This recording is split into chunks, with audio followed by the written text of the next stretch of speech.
Werfel for appearing before the Ways and Means Committee a little earlier than usual this year. We have a lot to go over with you, so I appreciate you answering the request of our members to come before the committee early this year. First, as it pertains to the current 2023 tax filing season, I want to thank you and your team for the technical work to ensure the quick and without delay implementations of provisions of the Tax Relief for American Families and Workers Act. We particularly appreciate the steps the agency is taking right now to be ready to immediately implement the legislation once the Senate passes the bill and it is signed into law, especially with regard to adjustments to the child tax credit. I think we are also largely aligned on the importance of rooting out fraud in the Employee Retention Tax Credit Program. We look forward to hearing about your efforts, not just in eliminating that fraud, but also making sure that small businesses across America who filed legitimate claims receive their credits as soon as possible. While I'm grateful for your partnership in these efforts, it won't surprise you that I also have a number of concerns about the Biden administration's approach to the IRS and about the IRS's handling of several important issues. Last time you were before this committee, the IRS had chosen to delay a provision of a law crafted by the Biden administration and congressional Democrats that would send tax forms to 44 million Americans just for engaging in transactions over $600 in a year. This includes transactions like simply selling a used couch or a concert ticket through a third-party payment platform. Once again, the IRS unilaterally chose to delay implementing the law or sending these forms, this time in an election year. To be clear, Republicans are united behind repealing this terrible policy, and I want to thank Representative Carol Miller for her leadership on the repeal effort. But the way to fix this terrible law is to repeal it, not to use the IRS to shield the Biden administration from the consequences of its own policies. Also, last time you were before this committee, you said the IRS would not retaliate against whistleblowers. One of the IRS whistleblowers who has appeared before this committee has since alleged the IRS retaliated against him for exposing the truth about the DOJ's preferential treatment of Hunter Biden. I hope you will share what steps have been taken to protect whistleblowers. And just a couple weeks ago, a judge sentenced an IRS contractor to 5 years in prison for the greatest theft of taxpayer information in American history. I think the Department of Justice woefully undercharged this individual, but I'm pleased the judge applied the maximum sentence available to her. But this story doesn't end with that case. The IRS must be accountable for allowing this theft to have ever happened and must ensure that it fixes security vulnerabilities at the agency. A recent report from the Inspector General described alarming details about how current IRS security flaws that demonstrate the problem has not been resolved. I hope that you will commit today to address their findings quickly for the sake of millions of taxpayers. We have serious questions about numerous other issues, such as the implementation of an IRS direct file scheme that the American people didn't ask for, how the IRS is spending its windfall of $80 billion, and Fantasyland claims about how much revenue the agency thinks it will generate from increased audits. Frankly, more of the IRS's time and resources should be directed toward improving its customer service for its existing duties, not spending money and resources on new systems no one has asked for. Part of that focus should be on deploying new technology to make the IRS more efficient. Proper use of technology can help avoid the need to hire thousands and thousands of new employees. I want to thank Representative Schweikert for leading the charge to ensure that the IRS is taking advantage of new technology to help taxpayers. Clearly, there is a lot the IRS needs to answer for, and I look forward to hearing how your agency plans to follow the law and protect taxpayers moving forward. I'm pleased to recognize Ranking Member Neal for his opening statement. Thank you, Chairman. So we want to welcome the Commissioner back to the Committee on Ways and Means. As always, it's delightful to have you with us in the middle of what promises to be another record-breaking filing season. The dedication of the employees of the Internal Revenue Service is remarkable. We want to thank them for their commitment to our taxpayers and fair tax administration, emphasis on the word fair, and for the swift implementation of the Inflation Reduction Act. Last filing season was the first impacted by the Democrats' multi-year investment from this historic legislation. While taxpayer service was dramatically improved, it was merely the consequence of a well-laid, well-funded plan. The results have been quite remarkable. In this era of service to America's taxpayers, the IRS beat Secretary Yellen's goal and delivered an 87% quality level of service. 3 million more phone calls were answered, while wait times were cut from 28 minutes to 3 minutes. Over 140,000 additional taxpayers were served in person. The 222 backlog was eliminated, and many new digital tools were introduced to make taxpayer experiences even easier. A reminder to our Republican colleagues, many of the recommendations that we entertained and discussed this morning came from Commissioner Rettig, a Republican who worked with all of us to ensure quality service. We know that expectations have been increased based on the success that the IRS has had so far. It was just last year that we discussed the future of the IRS ability to hold the top 1% of tax cheats accountable, and in a matter of months, over $500 million has been recovered from 1,600 wealthy tax avoiders. Another major victory is taxpayer fairness and a victory for the IRS. A reminder, if the revenue is not collected in a fair manner, that means the rest of us pay more. Yet the biggest threat to the IRS right now is the extremism of some of our colleagues. From the government shutdown that looms in just 5 legislative days to our colleagues' attempt to gut our investments every chance they've gotten, not only would this end up costing taxpayers money and adding to the deficit, but how can you argue with the success? I find myself wondering out loud about who wins when the IRS is starved for its resources. Perhaps our colleagues will have a chance to answer that this morning. Under Republican funding cuts, the audit rate on millionaires fell by more than 70% from 2010 to 2019. Those are numbers from Commissioner Rettig. And the audit rate on large corporations fell by more than 50%. That was a request from Commissioner Rettig. Workers and their families pay their fair share, and the American people can count on us to ensure that wealthy and well-connected people are paying their fair share too. While the promise of direct file draws near, and I'm optimistic about some prospects, I'm disappointed it wasn't already in time for the public to take advantage of it. We want to thank the Commissioner for his diligence being here today. We look forward to continue work on behalf of the American people. And with that, I yield back the balance of my time, Mr. Chairman. Thank you, Ranking Member Neal. Today's sole witness is the Commissioner of the Internal Revenue Service, Daniel Werfel. The committee has received your written statement, and it will be made part of the formal hearing record.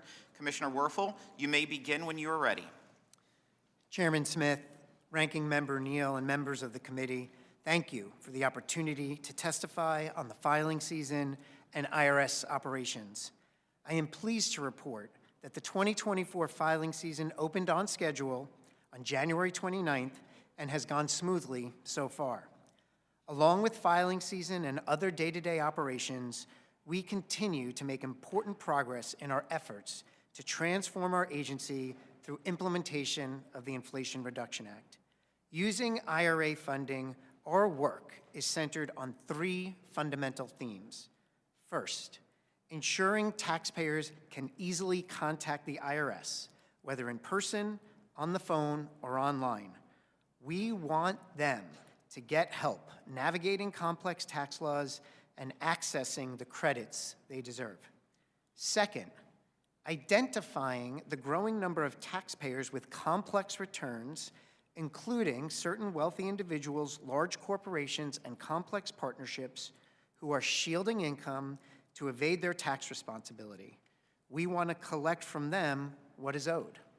And third, addressing the growing risk of tax scams and schemes by protecting honest taxpayers from them. We want to root out the nefarious actors that perpetrate them.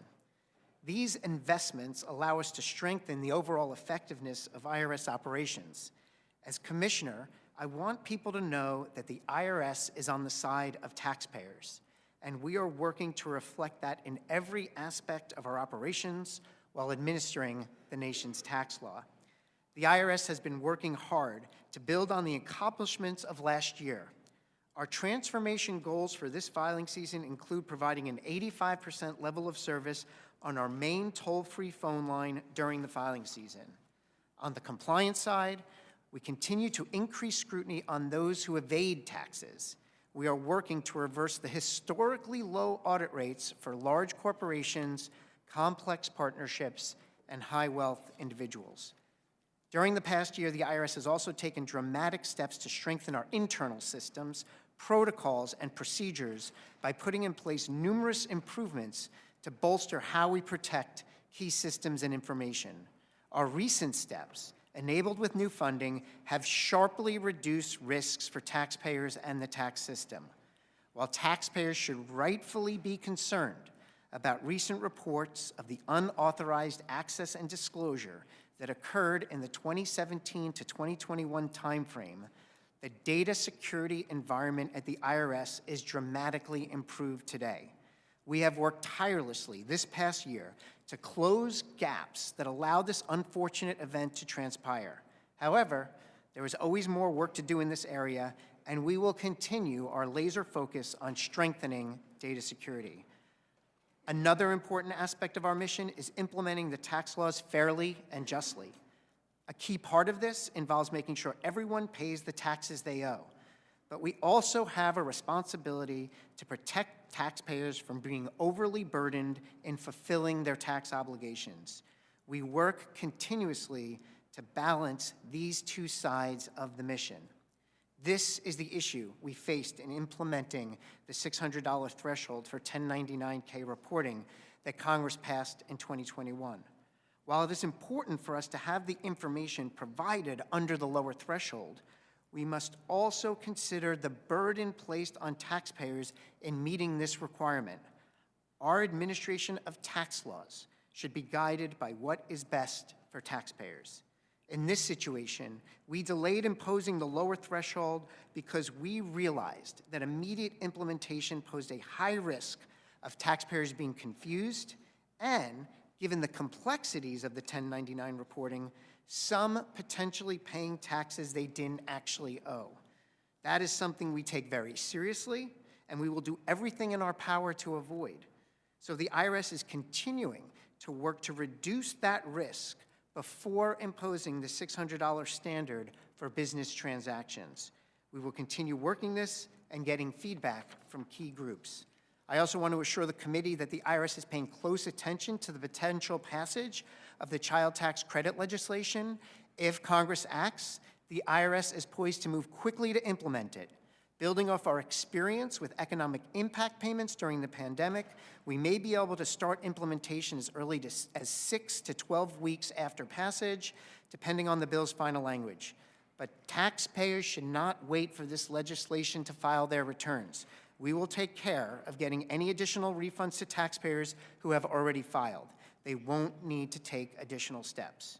Chairman Smith, Ranking Member Neal, and members of the committee, that concludes my statement. I'm happy to take your questions.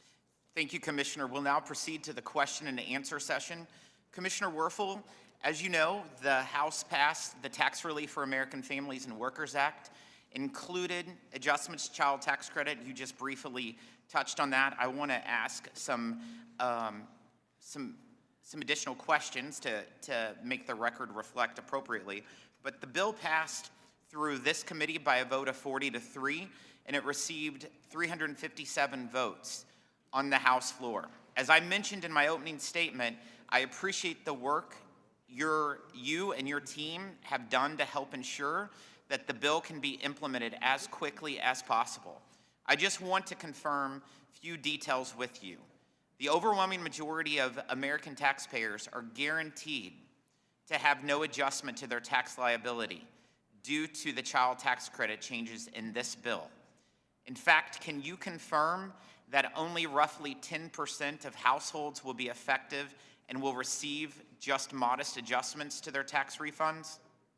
Yes, in fact, in looking at the numbers, if you look at the same eligible population in fiscal year 22, it was about 22.5 million people. So that metric that you offered is in line with our understanding of how it's going to impact taxpayers going forward. Thank you. We worked with your team to make sure the bill did not place a new burden on taxpayers and can be implemented without delay. Can you confirm that taxpayers do not need to file amended returns to obtain the adjustments the bill makes, further speeding things up? Yes. Thank you. There is language in the legislation requiring the IRS to process any additional returns without delay. As a matter of fact, that was language we added during the markup in this room. If the bill is passed by the Senate and signed into law, how quickly will you be able to make the child tax credit adjustments for this filing season? In other words, how long will it take after bill signage for the IRS to send out any additional refunds? Well, we gave you a range of 6 to 12 weeks required for implementation from the point of enactment.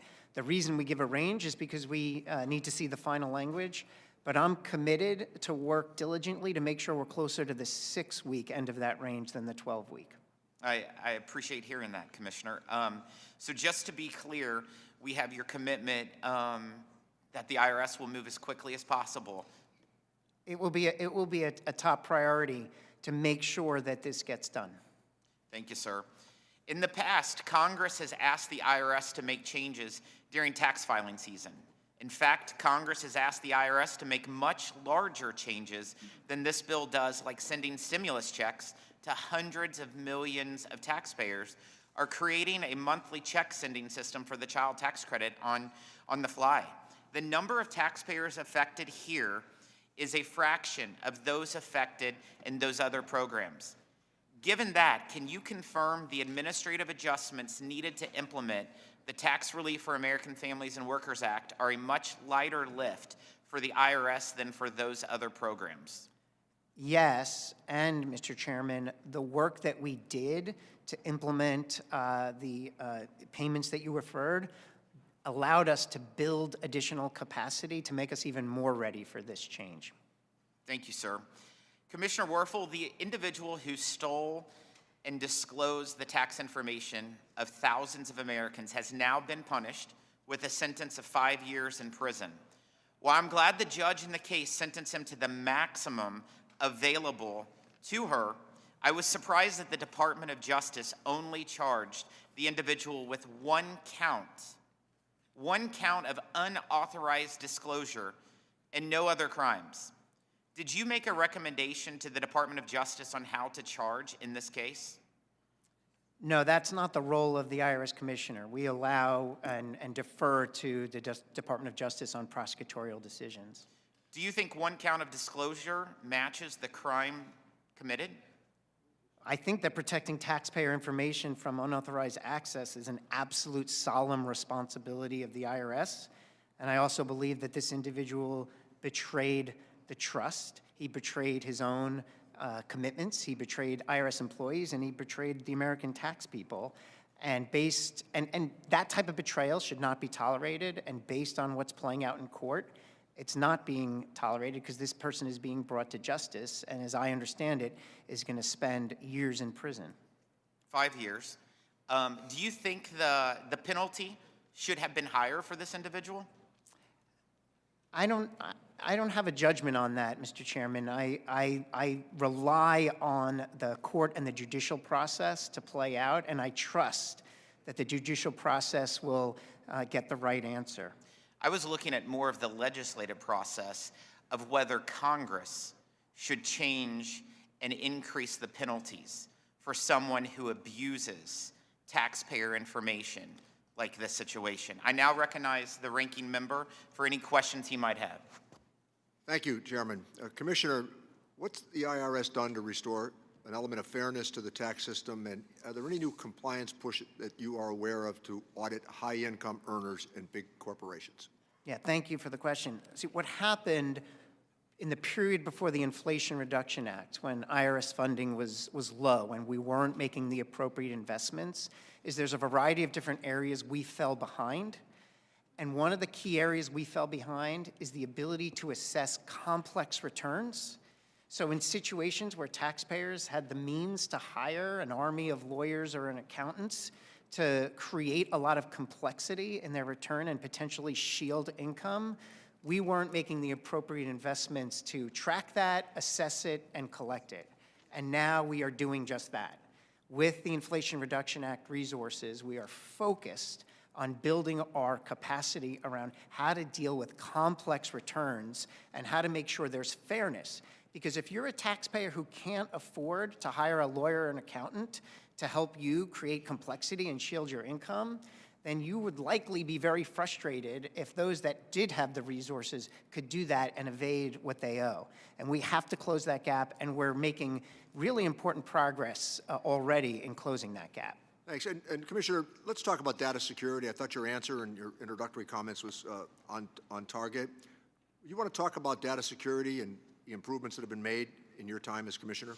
Yeah, I mentioned how important, in the answer to Mr. Chairman's question, data security is to the IRS. It is fundamental to what we do in ensuring the public trust. When I got to the IRS, one of the first things I did in March of 2023 was pull the team in together and ask, what is the state of our data security environment?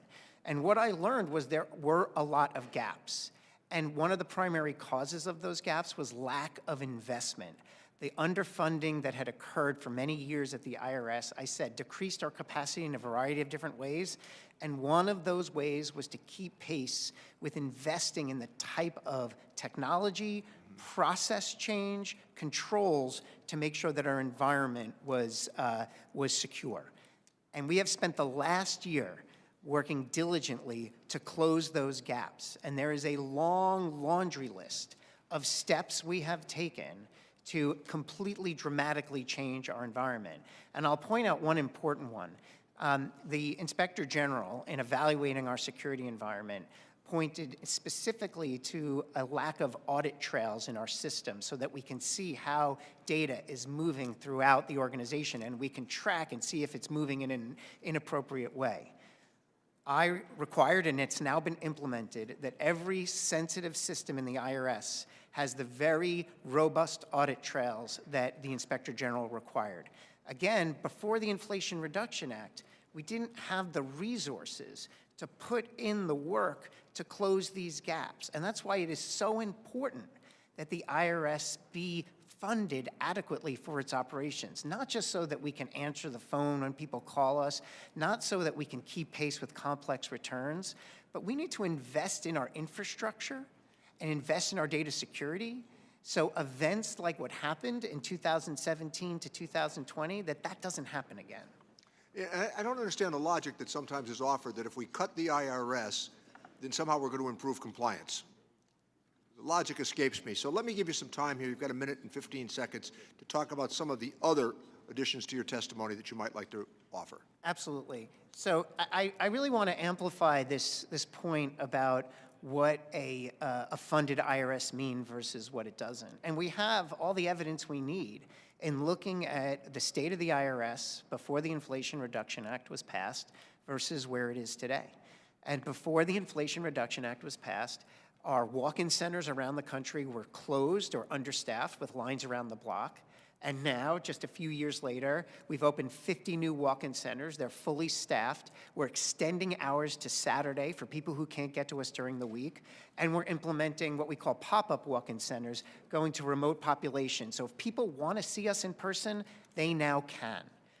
A second example is with the phones. We were understaffed by thousands of phone assisters because of underfunding.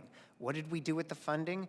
We hired 5,000 phone assisters, put them in the call center, and between before the Inflation Reduction Act and after, there was a dramatic change in our ability to answer the phone and help taxpayers with their questions. And the same is true for digital. We have a whole generation of taxpayers that is going to expect, as they should, to be able to do everything they ever wanted to do with the IRS without calling us, without going into our walk-in centers. And before we were funded, our technology tools were stagnant. They weren't being updated in the way you would see either other tax jurisdictions around the world or in the financial services sector and the retail sector. That's all changing now. We have work to do, but now every time taxpayers come to be with the IRS and filling out their taxes or answering a question, when they go to our website each filing season, they're going to see a new set of tools, new functionality, new things that they can do without ever calling us or walking into a walk-in center, because we're investing and focusing our investments on how do we best serve taxpayers. Thank you, Mr. Chairman. Thank you. Mr. Buchanan's recognized. Thank you, Mr. Chairman. I want to thank the Commissioner for being here today. I chaired the Florida Chamber. We had 30,000 businesses in the Federation across Florida. One of the biggest issues, and I mentioned this to you a little bit earlier, is dispute resolution. And I'm talking about companies with 50 employees or less. The cost of hiring accountants, and maybe you have to get an attorney and go through that whole process, is very time-consuming. Many times we'll put them out of business, some of them. But I think it's got a little bit better. But what's your mindset of where we're at in terms of, it seems like we want to get a fair deal for the IRS, for the country, but then resolve as many of these disputes as we can. Some of them claim they're out there a year, 6 months, 8 months. It ties up their energy, their time, and their enterprise. And you mentioned that, you know, the big corporations, one thing, but small business and individuals as well. But I'm just focused right now on small business. Yeah, I really appreciate the question, Congressman. I haven't mentioned it yet, but one of the things that guides me in the job is the Taxpayer Bill of Rights. I have it framed above my desk. I have it with me today. It's kind of like some people carry around their pocket constitution. I carry around the Taxpayer Bill of Rights because it's so important that in everything we do, we're guided by it. And one of those rights is the right to speedily resolve your issues. And I want to make the right investments so that we are doing that. And that's a multi-pronged set of solutions. It's, for example, having clear notices, clear guidance. So if the law is complicated, the IRS is translating it clearly so we never get to a dispute. It's doing outreach to small businesses with training and webinars. We're investing to what are your questions and how can we help you? And then it's hiring more people and working to make sure that there is no dispute resolution that's taking too long. I only got a few minutes. I got a couple of things I want to get through. Identity theft. It was a huge issue. Again, it seems like it's organized groups and stuff are still out there. Where are we at with identity theft now? Because I had a lot of people in our region in Florida where their identity was stolen. The tax returns were filed on behalf of the thief or whatever, or some organized group. What's your sense of where that's at? Well, it's critical, and it's a top priority. I mentioned top 3 things we want to do under the Inflation Reduction Act, and one is prevent people from being victimized. And this is a mixed story. I wish it was all good. We've made significant progress in preventing identity theft. Working with private sector partners in what we call our Security Summit, we now prevent 98% of identity theft attacks, if you will. But in the case where there is a victim, as was recently pointed out by a taxpayer advocate report, we are not resolving those issues quick enough. And so it's a priority going forward that not only to continue our strong performance in preventing identity theft, but also when it happens and there's a victim, to raise our game and make sure that we're providing that victim assistance in a much more robust way. Yeah, let me ask you one other thing on in terms of customer service. I know you touched on that, just talking to accountants and things locally, and it does seem like, I want to give you a little credit, it seems like things have got a little bit better, but still, they're on the phone for over an hour, they're aggravated. You know, being someone that's in business, you want to take care of those folks as quickly as you can, at least in terms of answering the phone, get their questions answered. And you touched on it in your early testimony, but where's your sense of where we're going to get to a point where we can answer the phone quicker and try to get them a little bit more help from a quicker stance? So we're on our main phone line, which is where most of the volume comes. We're at an 85% level of service, but there's more to do. There are other phone lines that we need to continue to work on and improve. And let me give you an important example of what we're doing. I don't ever want to hear about someone waiting on the phone for an hour. That is heartbreaking, frustrating, but it's also a rallying cry for us. One of the things we've done this year is we've instituted a callback option. And what that means is that the way we're engineering our call center now, if your wait time is going to be longer than 15 minutes, we will introduce into the phone, hey, we can schedule a callback option. So you can hang up, no longer listen to elevator music, and we'll call you back. These are the types of improvements. I know this happens in your everyday life when you're on any other call center in the retail industry and otherwise banking industry. We have some catching up to do. But because we have funding, we can make these investments, and these are really helpful to taxpayers because now, if they've got a baby crying or something, they can hang up and get a callback option. Thank you, and I yield back. Mr. Doggett is recognized. Thank you very much, and thank you, Commissioner, for the efforts that you and your team have made to address many of the problems that have been created over the last decade prior to the last Congress by those who seemed intent on ensuring that IRS would fail by cutting the budget again and again and continually attacking and stirring public dissatisfaction with the IRS. As I understand your testimony, we've gone from a low of 15% satisfaction to 85% satisfaction. Is that right? That's correct. I remember having not only complaints from constituents before we provided these funds, but even from CPAs and tax preparers that had a special line that were kept holding in the very way you said they are not today. And you could not have had these successes, and your team could not have had these successes without the additional funding you were provided by the last Congress. Is that correct? That's correct. Of course, the other area that's very important to me is enforcing our tax laws so that the many people that are out there that are paying their fair share are not abused by those who refuse to do so. And the data that I've seen suggest that audit rates for large corporations in the decade prior to the last Congress were cut in half, and that the audit rates for those who earned over $1 million per year were cut by about 70%. That the top 1% was getting away with not paying an estimated $160 billion in taxes each year. I know that you reported progress being made on tax enforcement earlier this year and a significant increase in revenue as a result. Were the people that you were after, were they the kind we hear about in some of these campaign speeches that, you know, just had honest mistakes and left a little off their return, or were they true tax cheats, and can you give us some examples? Yeah, I can't emphasize this enough, Congressman. Our focus, our priority, and our agenda under the Inflation Reduction Act is to increase scrutiny for complex filers, wealthy individuals, large corporations, and complex partnerships that are evading their tax responsibility. It is not our intent to increase scrutiny and invest this money on a new wave of audits for middle and low income. That's not going to happen under my watch. And we will be able to publicly report that so that you can hold me accountable for that. With respect to high wealth, there's a lot of different things we're doing to start to catch up and close the gap that's been there for too many years.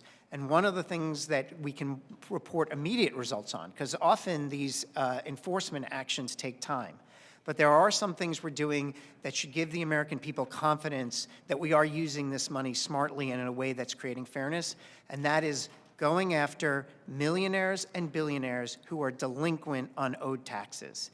And this should frustrate people. These are millionaires and billionaires who have been assessed a tax due and are delinquent in paying it. And we have so many honest Americans who pay their taxes on time, and these millionaires and billionaires are not.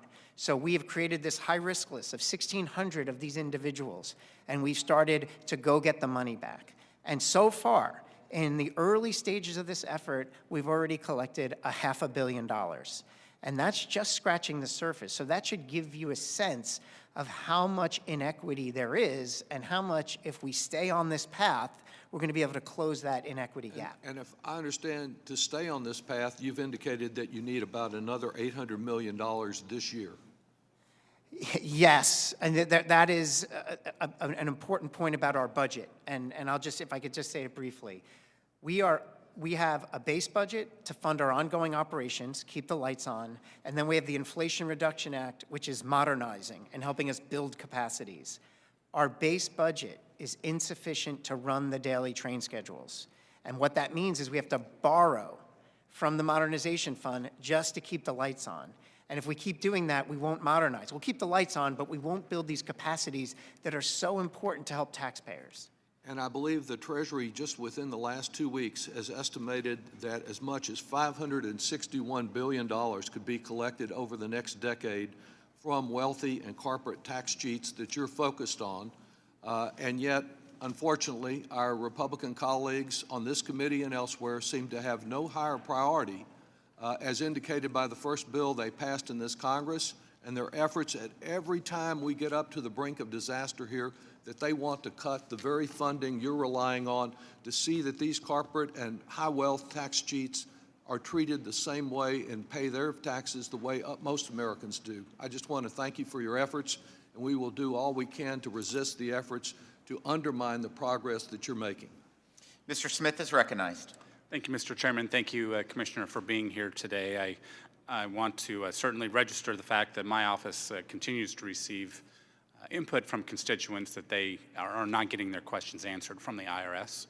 I realize you're touting an 85% efficiency level and that everything's just amazing at the IRS. I continue to have concerns that the $80 billion in IRA funding is not giving us the results perhaps that were promised. Also, certainly there's a lack of candor, I believe, from the administration about how the funds are actually being utilized.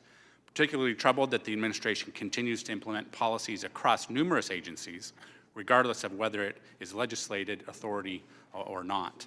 Student loan forgiveness, critical mineral agreements, and the recent changes to the 1099-K requirement from ARPA are all examples of this kind of executive overreach. The development of the IRS's direct e-file system also appears to fit that description. While IRA, the bill, so-called Inflation Reduction Act, provided $15 million to conduct a study of direct e-file and enumerated the study's parameters, it provided funding for only 9 months and said nothing about actually implementing that system. The 9 months authorized for that study have now lapsed, as I'm sure you're aware. Can you tell me explicitly what authority the IRS relied on to create an entirely new government-run system of filing taxes, since the law only provided authority to conduct a study on the direct e-file system? And I'm not looking for other examples of the IRS helping people file their taxes. I get that. I want specific language from the federal code authorizing the particular pilot. Yeah, absolutely, Congressman. I appreciate the question. So we do have a responsibility and an authority to offer taxpayers different approaches for how to meet their tax obligation. I can give you the exact statutory site for that. What's critical about the direct file solution is that it is an option. There is no mandate for anyone to use this solution should they choose it. But you're saying there's direct authority to do so? There's direct authority to implement the tax system in a way that provides tools and solutions for taxpayers to meet their tax responsibility. Generically speaking, but yeah, well, in terms of paper, this electronic, calling us on the telephone. Not everything is delineated precisely in law. So for example, if we create a Adobe version of the tax form that you can fill in online, we've done that. There's not a specific legal authority to do that, but there is a legal description of the commissioner's responsibilities. And one of those responsibilities is to provide taxpayers with avenues for how they can meet their tax obligation. And this is just one avenue. It's not a mandate, it's an option. Well, I understand that, which may not be a mandate, does not always mean there's the authority to do so. And I would argue that that is the case right now. I'm specifically troubled by the claim that there's that authority there when I don't believe that there is. But let's go back to the topic I've discussed with you and Secretary Yellen previously on multiple occasions, and that's audits targeting families earning less than $400,000. I continue to have concerns that, despite the claims from Secretary Yellen and others, that the administration cannot and will not fulfill its promise about audit targets and also meet its claims about increased revenue. Last year, you said in response to a question for the record that the IRS is committed to ensuring that none of the funds provided by the IRA will be used to increase audit rates for small businesses and households making less than $400,000 annually relative to historical levels, and that's a quote. The phrase historical levels means something higher than the current audit rates. Is that accurate? No, it's not accurate. We've been public. I don't think. Let me tell you what the current situation is. Tax year 2018 will be the base year that we will utilize to make sure that the audit rate for those that earn less than $400,000 does not exceed reclaiming that. my time because time is of the essence here. I'd like to learn more about that, but I would also like to know if the IRS can provide us with a distributional table for the $561 billion and the $851 billion estimates of revenue generation, and do you know when we could plan to see that? Well, we have a public report on that, so I would be happy to engage with your staff to understand what are the specific questions or additional layers of information beyond the public report. How did you decide to choose 2018 as the year to establish the historical rate levels of audits? Well, in large measure because it is a historically low rate, and we wanted to assure the taxpaying community that the Inflation Reduction Act would not be used to increase the audit rate among middle and low income. And so we chose 2018 as a historic low rate to provide additional assurances. And we wanted to be specific so that we can be transparent and hold me to account and the IRS to account, because each year we publish our audit rate in our data book. So you can go into our data book right now and see exactly what the audit rate is for 2018. And then when we finish with tax year 23 and the audit rates are complete, you'll say, oh, let me see. Did they meet their mandate? And it should be all public. Okay. You mentioned earlier that you've generated about $500 million, half a billion, I think, in your words, of revenue from about 1,600 targeted taxpayers. That would be on average of just over $300,000 per taxpayer. How many resources, the dollar figure of the IRS taxpayer dollars, do you think it would take on average to reach that level? I'd have to get back to you on a specific, but it certainly has a very positive ROI. In general, and this is something that the Congressional Budget Office has publicly reported, that in general, we return $6 for every $1 invested. So on average, you should expect about a 1-to-6 ratio. So we spend a sixth of those resources to get the job done, on average. Thank you. Thank you, Mr. Thompson. Thank you, Mr. Chairman. And Commissioner, thank you for being here. First, congratulations for the work the IRS has done over the past several months. As the ranking member, Chairman Neal mentioned, Democrats on this committee made an historic investment in the IRS last year when we passed the Inflation Reduction Act. Since then, I can tell you, I've heard from my staff in all three of my district offices how well they're working with the IRS. They have contact with your office hundreds, if not thousands of times a year, and they tell me that the IRS is noticeably significantly smoother than they've ever been before. You're responding faster, your responses are better, people answer the phones. My staff find the taxpayer advocates to be reliable and helpful partners as we try and work with our constituents. I've personally worked with you and with your team on specific issues, and I want to thank you. I've always found you to be helpful and your team to be professional and very well prepared. Unfortunately, the majority seems to think that the IRS budget is a slush fund to pay for every program that they want to pass and put into law. And I've lost track how many times they've tried to use the IRS budget to offset spending, despite reams of evidence proving that IRS cuts actually increase the deficit. I believe the only reason to work to cut the IRS budget is to either make consumer services worse or to make cheating on your taxes easier. I understand people don't like paying taxes, but this is how we fund our civilized society and the many programs that our constituents care about. So while we can disagree about tax policy on the specifics, we ought to all agree that on a bipartisan basis that people should follow the law and pay the taxes that they owe. Commissioner, when IRS funding is cut, what happens to our deficit? It goes up. In fact, for every $100 million taken from the IRS, the deficit grows by $600 million over 10 years. And that's because— 600 million. 600 million. Increase in our deficit. For every 100 million cut, it's a $600 million increase in our deficit. So when the IRS funding is cut, is it harder or is it easier for people to cheat on their taxes? It's easier. And let me just, if I can go through $100 million, what that buys you at the IRS: 700 audits of high-income taxpayers, millionaires and billionaires, 200 audits of complex partnerships, 100 audits of large corporations, 32,000 collection cases of wealthy individuals, and on and on. And that's just from the 100 million. So clearly it has an impact. Thank you. One thing that hopefully we can agree on both sides of the dais is modernization. Can you talk a little bit more about how you've used Inflation Reduction Act investments to modernize?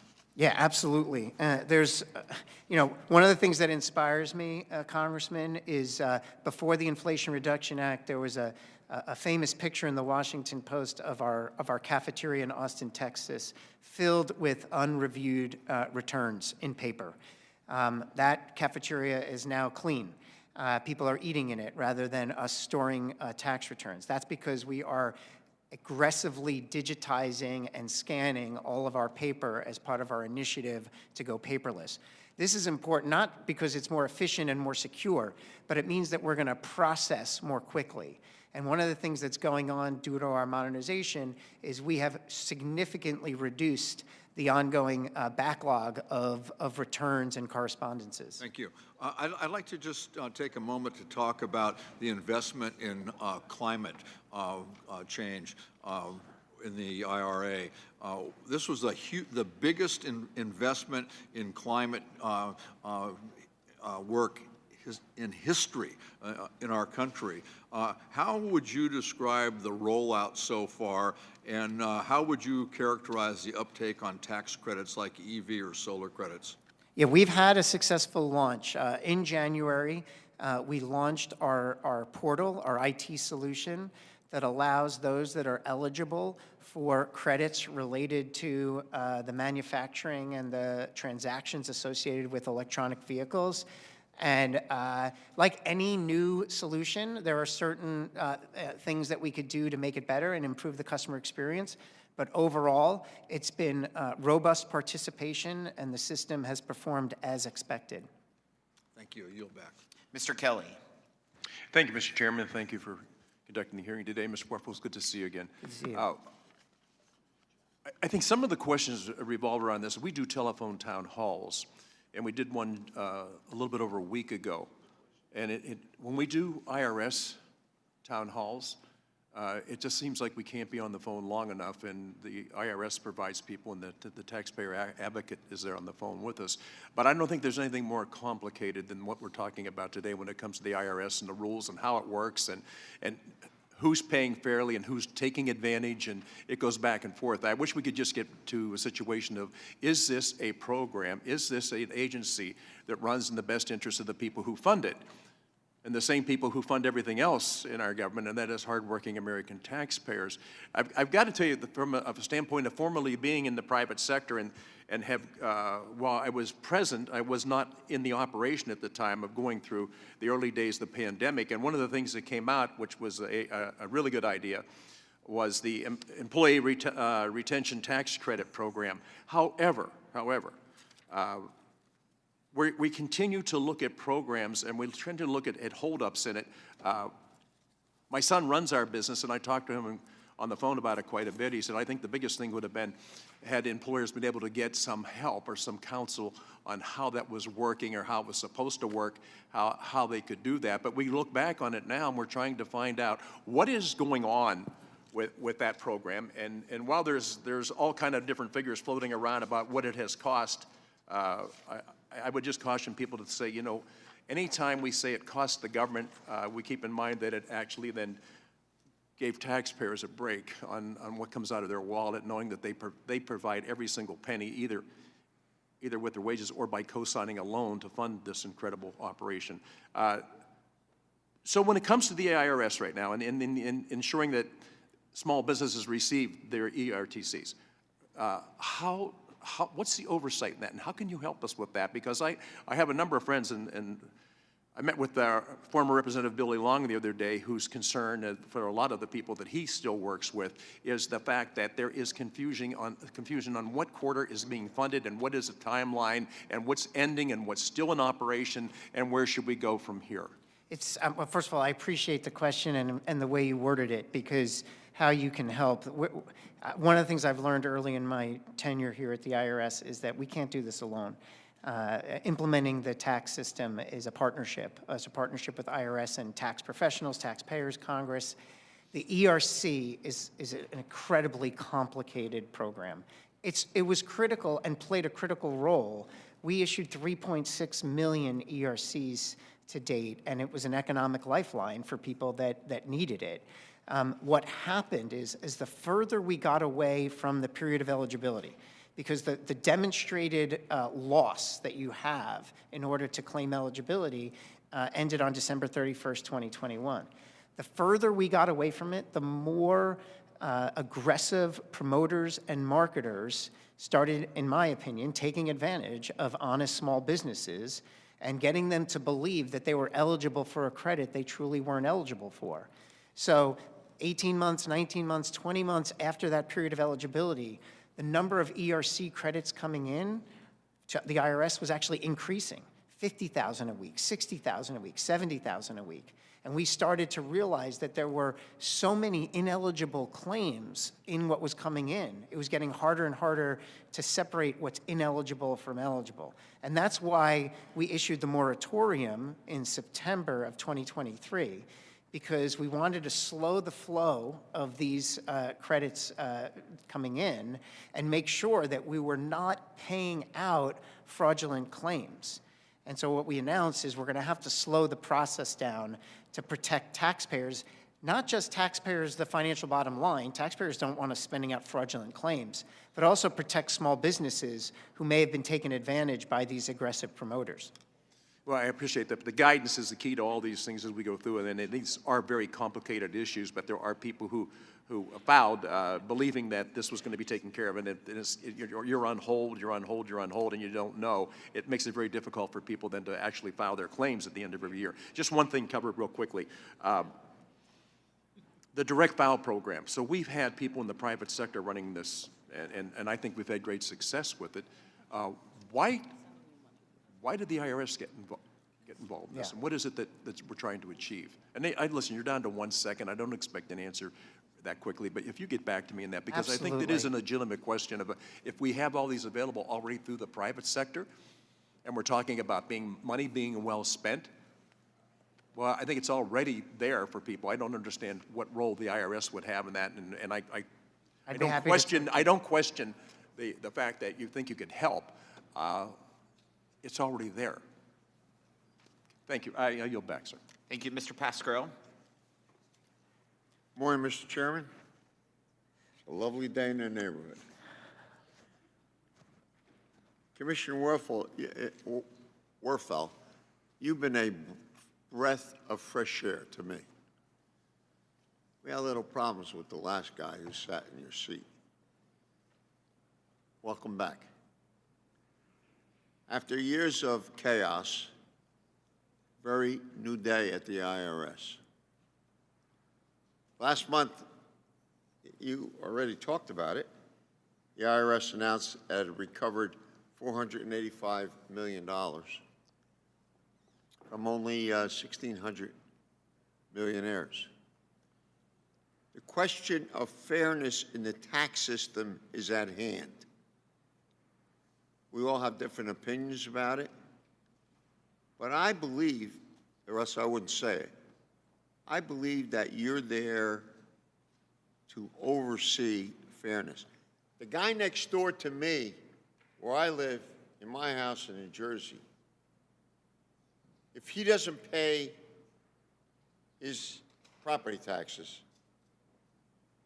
and the guy on the next block from us doesn't pay his property taxes, people understand now that we're going to have to pay higher property taxes unless some other kind of revenue was found. It's tax fairness. Pay what you're supposed to pay, and people will complain less. People believe many times, Mr. Werfel, Commissioner, that they're being shafted when it comes to figuring out tax policy. And I think you and I have an obligation to address that day in and day out. The tip of the iceberg. Last week we learned that we will recover at least $560 billion from rich tax cheats after the next decade. So you've been portrayed, the group, the agency you work for has been betrayed as, oh, they're coming after you. See, create fear that you're the bad guys. Lincoln dealt with that during the Civil War, very honestly. If money was going to be used for the war, how would the towns throughout America, you know, build their roads, their hospitals, their schools, et cetera, et cetera? That's why we have a big argument over salt. I hear from my own neighbors, you are now answering our calls. Refund checks are going out faster. These successes are because of, I think, your leadership, and because of historic funding passed by Democrats, mostly, to make the IRS work for regular Americans. Wow. I remind everyone, every single Republican in Congress voted against the Inflation Reduction Act and against funding for the IRS to do its job. I mean, the facts are the facts. As Tom Suozzi would say, the facts are the facts.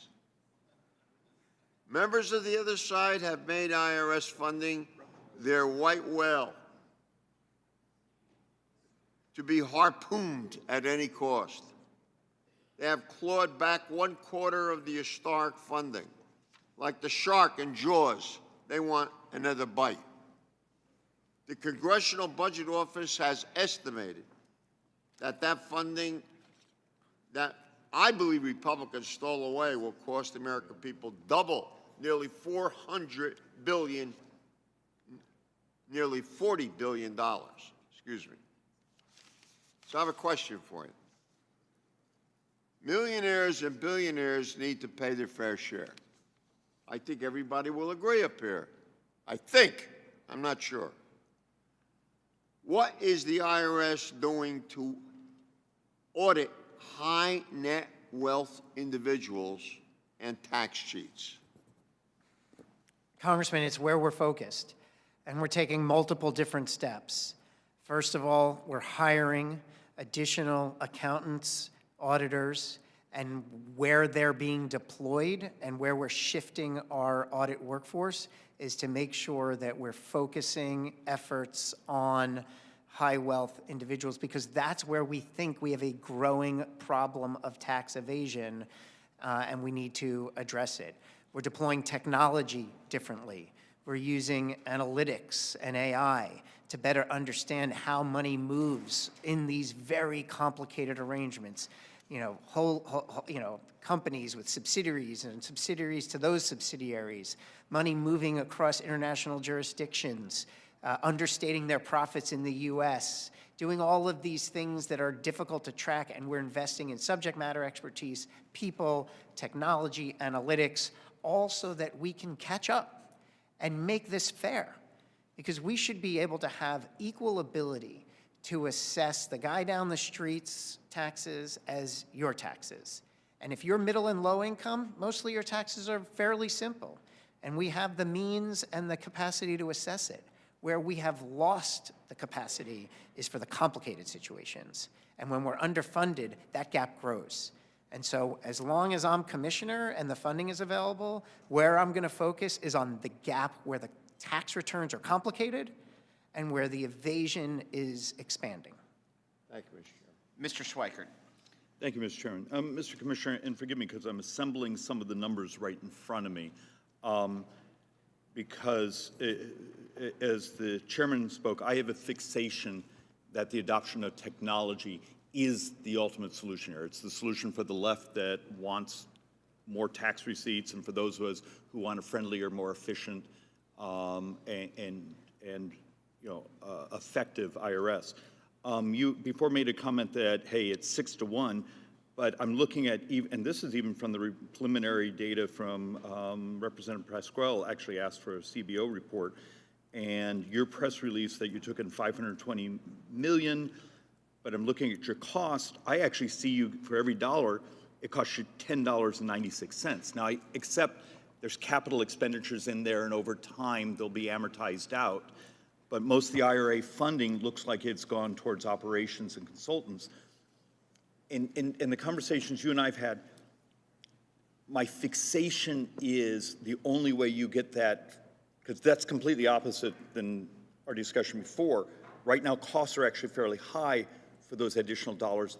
The adoption and the purchase of technology, the use of commercial databases to ping off to know something should dramatically lower your cost of collections and make your collections much more efficient, fair, open. Tell me the story. Am I off base? Is it we have to hire armies of people, or is technology my nirvana? Well, first of all, I can assure you that investment in exam and audit has a positive return on investment. Mr. Commissioner, I'm looking at the CBO's numbers and your own press release numbers. We should. I'm getting basic division. I'm pretty good at. I'm happy to walk through the math with you. I'd be happy to get your report. To answer your question on the technology, it's essential. The whole effort underway is really about modernization. And it's at every level. Technology is going to help us process quicker and more efficiently, more accurately and more securely. Technology is going to help taxpayers have an easier time with, it's going to take them less time to do their taxes and hopefully be less expensive. So what can I do as the person here on this panel who's absolutely fixated? What do I do to help you get there?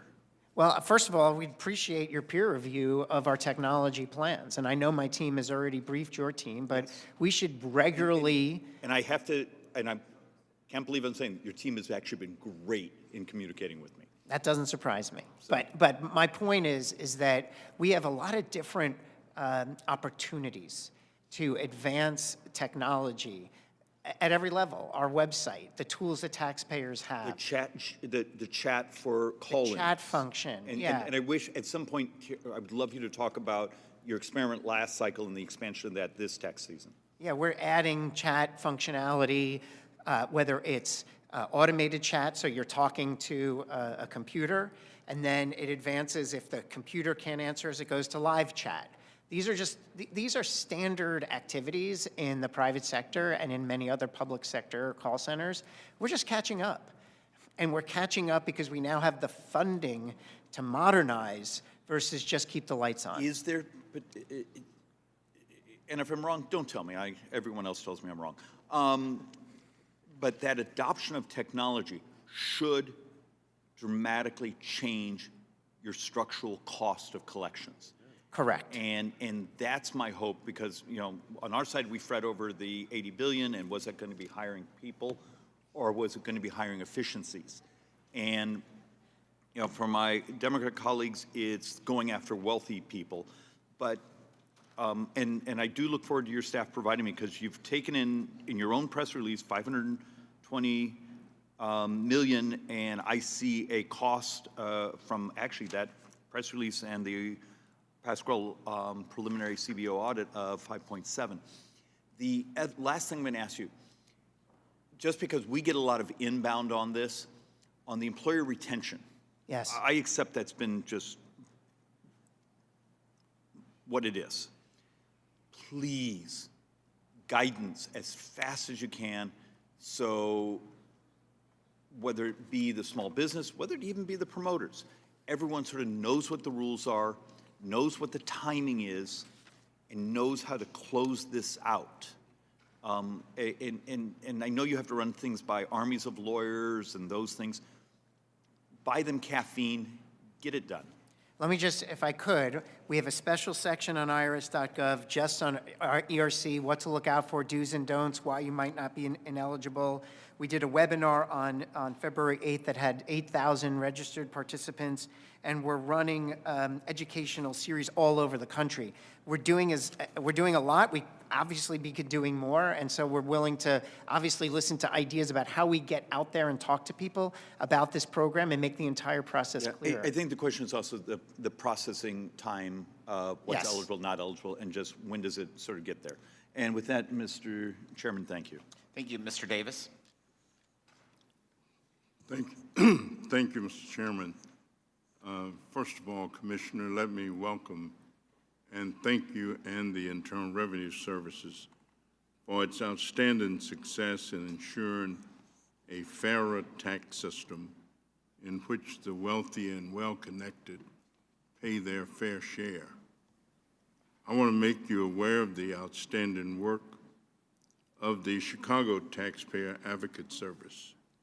I am grateful for B.C. Olabaramio, Katrina Britt, Arlene Merritt, Fred Tavares, and the rest of the Chicago team who have used their expertise to help my constituents. I also thank Robert Chapman with the D.C. Legislative Affairs team for his assistance. As you may know, I helped champion many of the key 2021 EITC and CDCTC enhancements, like lowering the EITC age to 19 for all workers, or 18 for foster or homeless youth, and giving working parents up to $8,000 for child care expenses. I'd like to work with you to better understand the patterns in the use of those credits to inform efforts to restore them. For example, how many younger workers got the EITC in 2021 who are excluded under current law? Or how many foster homeless youth used their provisions? Or how many more working parents benefited from the refundable CDCTC who would not under current law? Do you have any updates you can share with us about who benefited and how from the 2021 Earned Income Tax Credit and CDCTC enhancements compared to other years? I'm proud that I helped to lead the effort to make the VITA program permanent. I know that the Internal Revenue Services IRA Strategic Operating Plan Initiative 1.9 includes the goal of expanding the coverage and scope of the VITA and TCE-free tax preparation programs. Have any specific strategies been identified for accomplishing that goal, and how has the IRS involved VITA and TCE organizations in developing those strategies? Thank you for those questions, Congressman. On your data question, we have now awareness of that question, and our research and analytics team is working to get you answer as quickly as possible. I will say, and I'll connect your first question to your second question, we know that there are people eligible for earned income tax credit that are not claiming eligibility. They're not claiming eligibility because they may not know about it. They might not be claiming eligibility because they're intimidated by the complexity of the eligibility formula. They just need help. And so we can do more outreach and working with community partners to make sure that people are aware of this benefit and are getting the help they need. You mentioned our volunteers for both underserved populations and the elderly.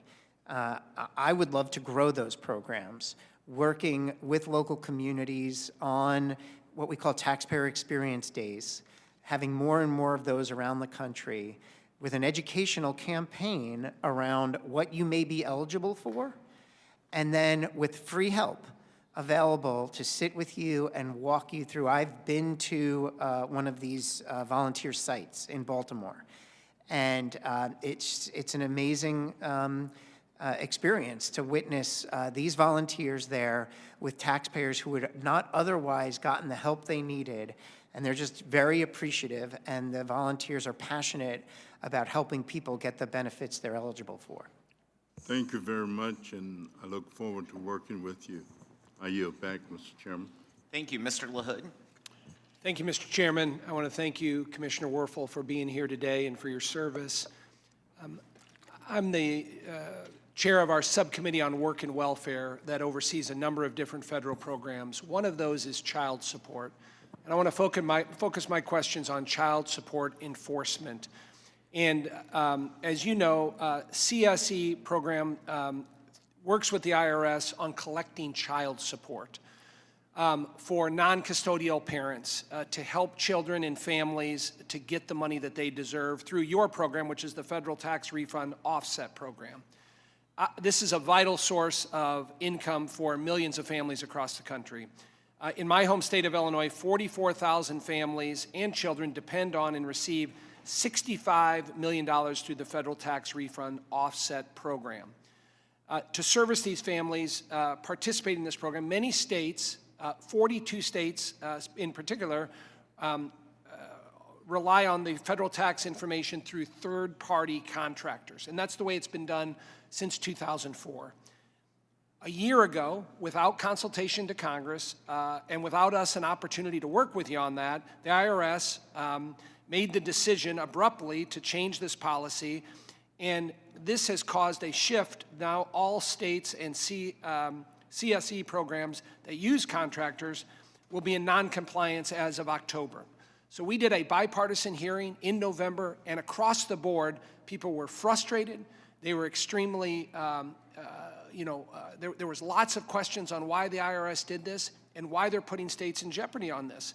I'll give you an example. The Illinois Administrator of Child Support Services, Brian Tribble, he testified right where you were at to our subcommittee that this policy change by the IRS will cost Illinois hundreds of millions of dollars to implement new systems and hire employees. And furthermore, if states are unable to come into compliance in time by this October, their entire CSE program could be in jeopardy of losing federal matching funds, resulting in millions of families and children losing their child support payments.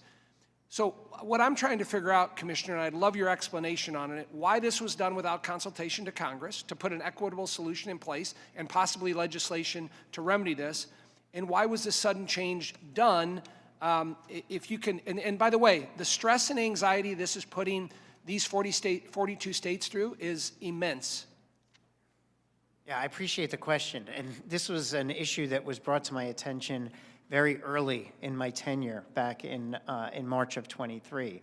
And I, like you, had a lot of questions about the policy itself and why we had issued it. And I immediately engaged with the Department of Health and Human Services, who runs the child support program, to understand what the IRS could do to reset the expectation across states, contractors, and others.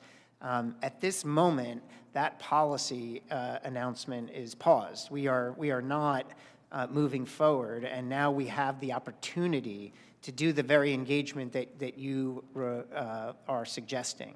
So we have told HHS that we are going to take more time to make sure that that we've heard from stakeholders appropriately before we finalize any such policy. So just to clarify, the pause that you just referenced, does that affect the October 24 deadline? I believe it does, but I want to get back to you with more specifics. Well, that's obviously very important. Very as people important, are coming yes. into compliance. I mean, do you have an estimate on how much this will cost states to come into compliance with this new policy? I don't have it at my fingertips, but this is why it's so important to get this right. I mean, and just another issue that is part of the collateral damage is there are 60 federally recognized Native American tribes that also fall into this category too. And they're in a much more tougher position because of some of the financial and economic issues there because of this IRS policy. And so they're in jeopardy of losing access to critical child support enforcement tool, those tribes. So I want to mention that to you, and this needs to be a priority for you and your department. Yeah, I want to make this commitment to the extent, and I need to go back to the office and make sure that I have the details. We did pause to the extent it is intending to go back in October of 24, as you mentioned. I want to talk to you about the implications of that, and I'm happy to revisit that with you to make sure we're getting all the right data and feedback before we move forward. I look forward to it. Thank you. Thank you. Ms. Sanchez.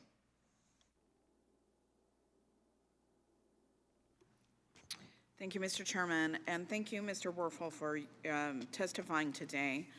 I want to join my colleagues in recognizing the hard work that the IRS employees, the Taxpayer Advocate Service, and other federal workers put in every day to help American workers, seniors, and families file their tax returns and claim the federal benefits that they've all earned. I also appreciate that many members of Congress share Democratic tax writers' commitment specifically to improving the child tax credit. Most of us recognize that the CTC is one of the most powerful tools for fighting poverty in this country, but we can all agree that the devil is in the details where that is concerned. Unfortunately, my colleagues on the other side of the dais disagree with congressional Democrats on how generous relief for working families should be. But as a mom and a legislator, I'm going to continue to fight to ensure that our nation's tax code benefits all households with children. And that means even parents or caregivers who don't even earn enough to owe and pay federal income taxes. I believe that they also deserve some financial relief. I was disappointed when my Republican tax writing colleagues killed the good faith amendment that Mr. Davis and I offered on the Wyden-Smith tax bill just a few weeks ago. Our amendment would have strengthened the bill by restoring full refundability for the child tax credit. We've all seen data showing that millions of children across the U.S. could benefit from even a modest expansion of the child tax credit. And I am specifically looking out for those families who earn so little that they can't claim this tax relief at all, even though they are raising children. Commissioner, I want to thank you again for answering our questions today. And I want to talk a little bit about something that was raised earlier about the deadbeat millionaires and billionaires who are cheating on their taxes and evading their responsibility to pay their fair share. I would say that I don't think anybody loves paying their taxes, but I think people do it if they feel like the system is fair and everybody pays their fair share. What would happen if middle-income and low-income Americans didn't pay their taxes or cheated on their taxes at the same rate that these millionaires and billionaires did? What would happen? Well, I mean, the deficit would grow.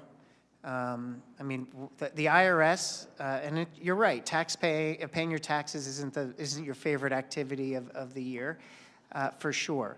But we fund virtually the entire government through those tax collections.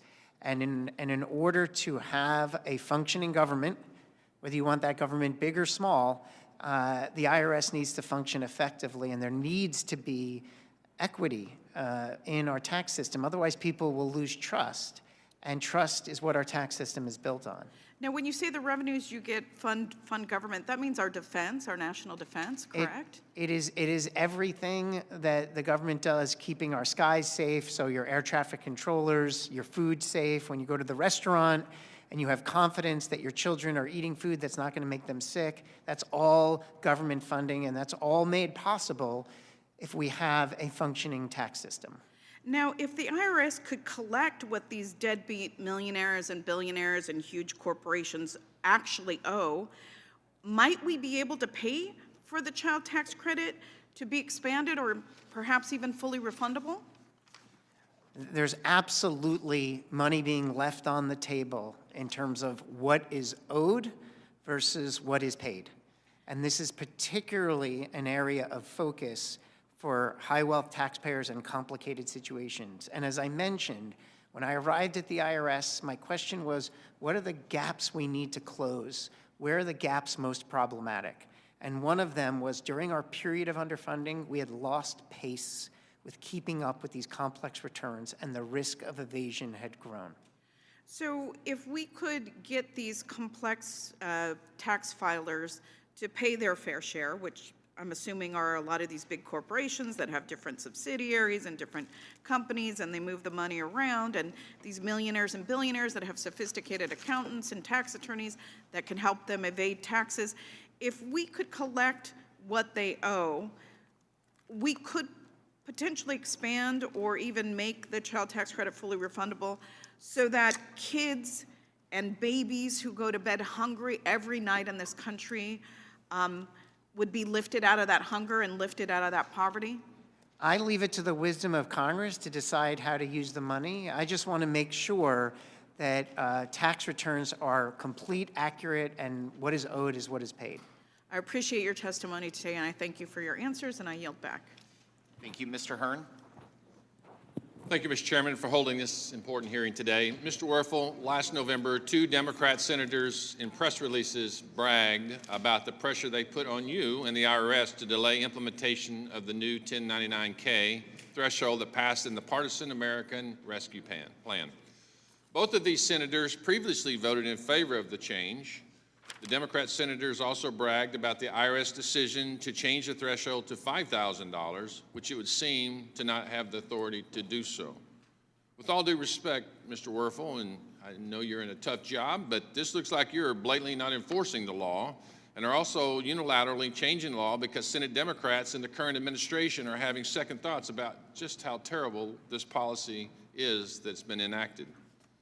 It is my job to provide oversight on this, and the American people do not trust this administration. And why would they, when this administration does not enforce a law that passed through a Democrat-controlled Congress and was signed by a Democrat president? Now that we are in an election year, President Biden's administration refuses to implement the law and unilaterally change the law in a favor because the law in the books is politically unfavorable and punitive to the average American. My colleagues will touch on this, have touched on this for you, but I want to ask you a question regarding the direct e-file program that's just been recently implemented. Isn't it true that private sectors provide free return preparation services outside of the government free file program? Yes. What's that estimate of how many they've done based on your data? I don't know the exact number, but the free file program has been one of the central staples of how we provide free help to taxpayers. So, but it's when you say it's free, we're actually having to fund that from your side, right? I mean, you don't have this just technology driven. It's not AI driven. It's driven with people in your offices that are actually administering this. You're talking about the free file program or the direct file program? So the free file. Free file. So Well, we work with the Free File Alliance. These are commercial software providers that have signed on to help provide a path for eligible taxpayers to use their product for free to file their taxes. That is something, and there's resources that the IRS does to ensure that partnership is as successful as possible. So on the direct e-file program that you're doing, you're competing directly with those corporations. I don't see it as a competition. I see it as another option for taxpayers. So if you're saying that these services are provided by corporations, free, and others that are doing business, so we have it there. And so when you say it's free to the American people, you're saying you're providing these services internally, doesn't cost you anything, there's no taxpayer dollars used in your organization for administrative costs to do this? No, there is a cost, and we've been public about what the potential and cost would be. The goal is to provide taxpayers with options and to help the taxpayers pick the solution for filing taxes that's best for them. Some will file in paper. We encourage them to file electronically. Some will hire an accountant. Some will go to the commercial software and pay. Some will go to the commercial software and try to work that for free. And what we heard from taxpayers, and we heard it pretty loudly, was that there was an interest in having an option where they could file directly with the IRS for free. And we wanted to test whether that option was viable. Mr. Werfel, with all due respect, isn't that the sort of the old phrase that Ronald Reagan used, we're from the government, we're just here to help? I mean, it's not free. I mean, listen, we've given you billions of dollars. This is not free for you to provide this service to American people. When, I know it might be shocking, but from the data we've gotten from these commercial companies that you've described, somewhere 29 million tax returns been filed through the direct, for the free file program that they have out there. And so I just, or the direct e-file program rather, just want to make sure that, you know, again, everybody thinks if the government does it, it's free. It's not free if the government provides these services. It is costing taxpayer dollars to provide that. Yeah, so here's how I would answer that. I would change the President Reagan statement a little bit. We're from the government, and here's an option. And if you don't want to use the option, you don't need to. And we're just piloting it this year, a small-scale pilot. So what's going to happen is we'll evaluate what was the cost, what was the experience, is there a demand for taxpayers? Do taxpayers want the IRS to provide this option? Yeah, Mr. Werfel, all due respect, you know, I've only been up here 5.5 years, and this is the age-old thought, and this is long before you got into government and I got into government. Everybody wants to talk about the federal government having money that it really doesn't. It has taxpayer dollars that funds our government. I think we would agree with that. So we're using, I think it ought to be described, it's not free, it's funded by other taxpayers and them as well. If they're using the service, if they qualify, my guess is I don't know what the criteria is, but my guess is to qualify for that program is that they're probably not paying taxes and it's a refundable credit that they're getting in many cases. But I'm just saying it's not free. And we should say it's paid for by taxpayer dollars. And you know, this misnomer that we get government services for free is just not true. It's disingenuous. I yield back. Ms. Sewell. Thank you, Mr. Chairman, and thank you, Commissioner, for being here today so that we can talk about the very important relationship between taxpayers and the IRS. Tax seasons can be very stressful for millions of American families and small businesses, and I'm happy that we're taking important steps today to highlight tax filing experiences that have resulted in a more sensible, fair, and more efficient process. The road to this point has been a long one. The IRS has had their work cut out for them with a very long list of major implementation issues over the last decade. But today I'm glad to hear that the IRS, through the passage of the Inflation Reduction Act, is improving its interactions with the public. Last year, in this very same setting, you and I were able to discuss the well-documented reports over the last few filing seasons that recipients of the Earned Income Tax Credit face significantly higher audit rates than other taxpayers. These findings were discussed in detail, and I appreciate our colloquy.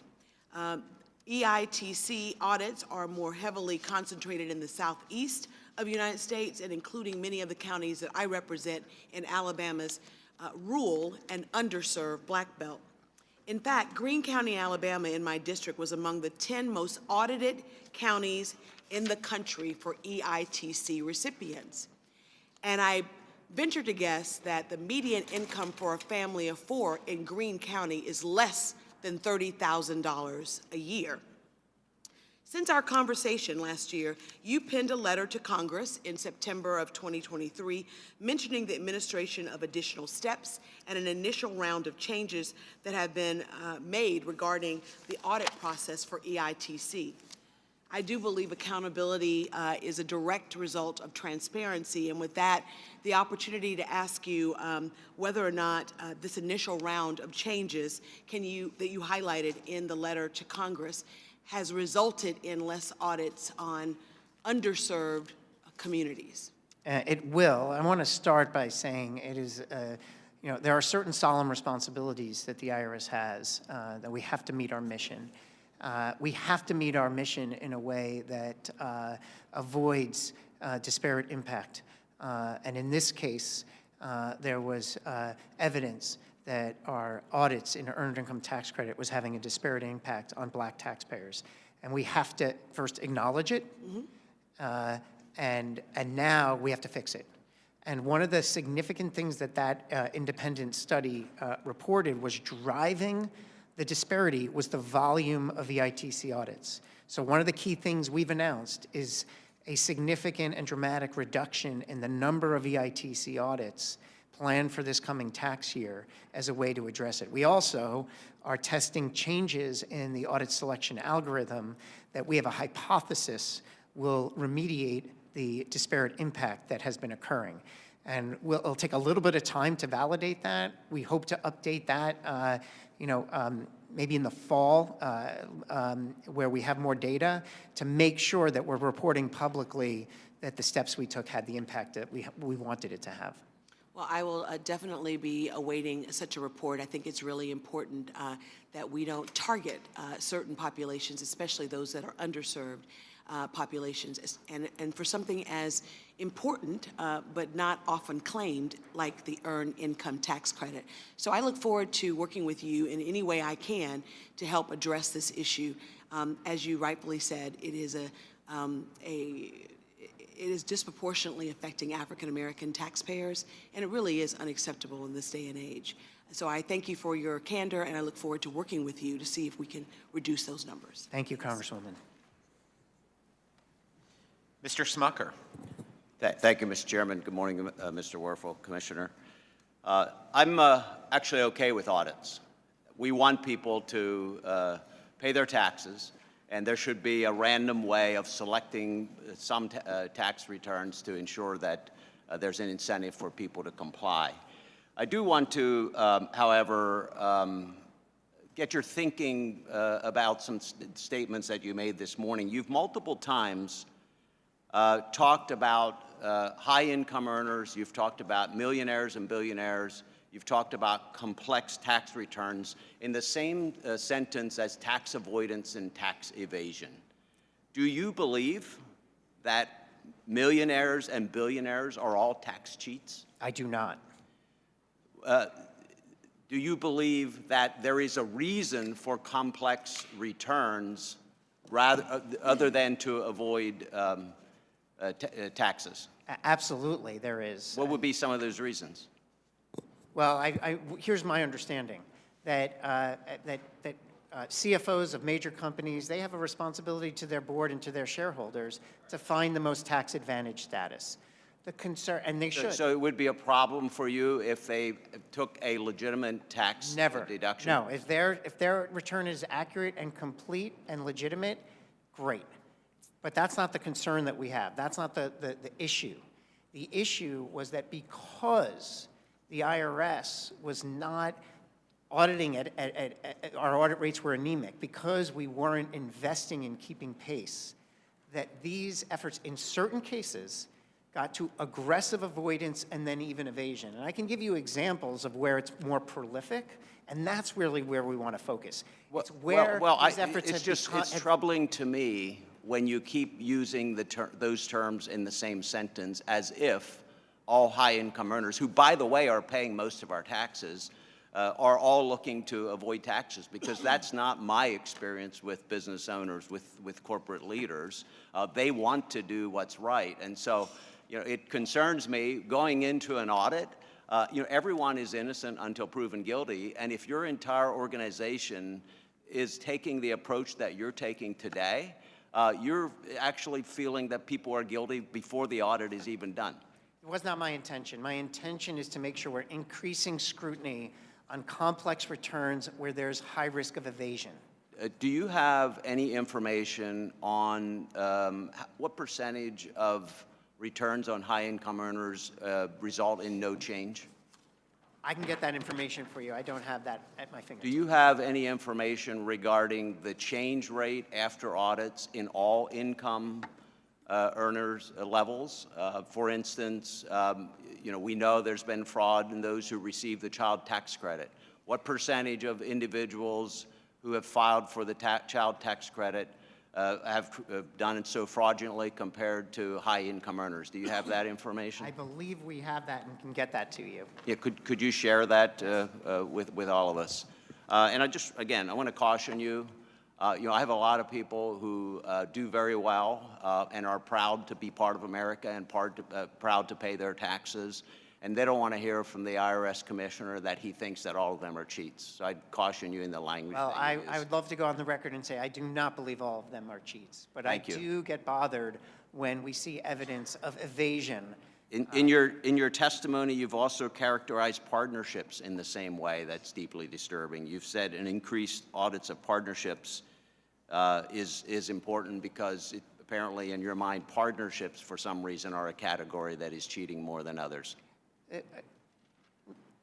Congressman, what we're trying to do actually is bring our audit rate back to historical norms. It's been anemic, and I do believe that when we're not doing the requisite amount of audits, when we're not showing that we are ready to enforce, that does increase the risk of evasion, and that's what we're focused on. It's to the Congressman Sewell just mentioned targeting specific populations. I think that should go across the board. I agree. I don't want IRS to target any population. I think in all categories, most people want to pay their taxes and are doing their best to comply with the law. And so I agree with that. I hope what you're doing is a randomized targeting, a randomized looking at audits or at returns to ensure that everyone is complying to the best of your ability.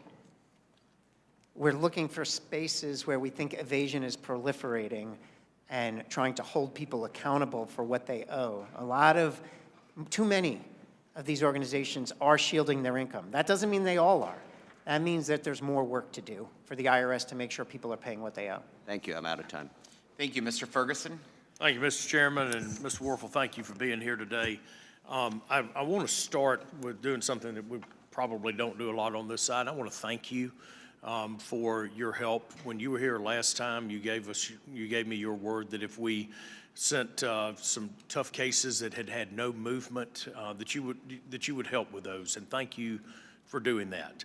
I have another long list that I may just send your way because when you speak, the rank and file under you seem to move. So, just wanted to say thank you for the help on those other cases. Two things I want to touch on. Number one, the problems in the employee retention tax credit have been well documented and well discussed here today.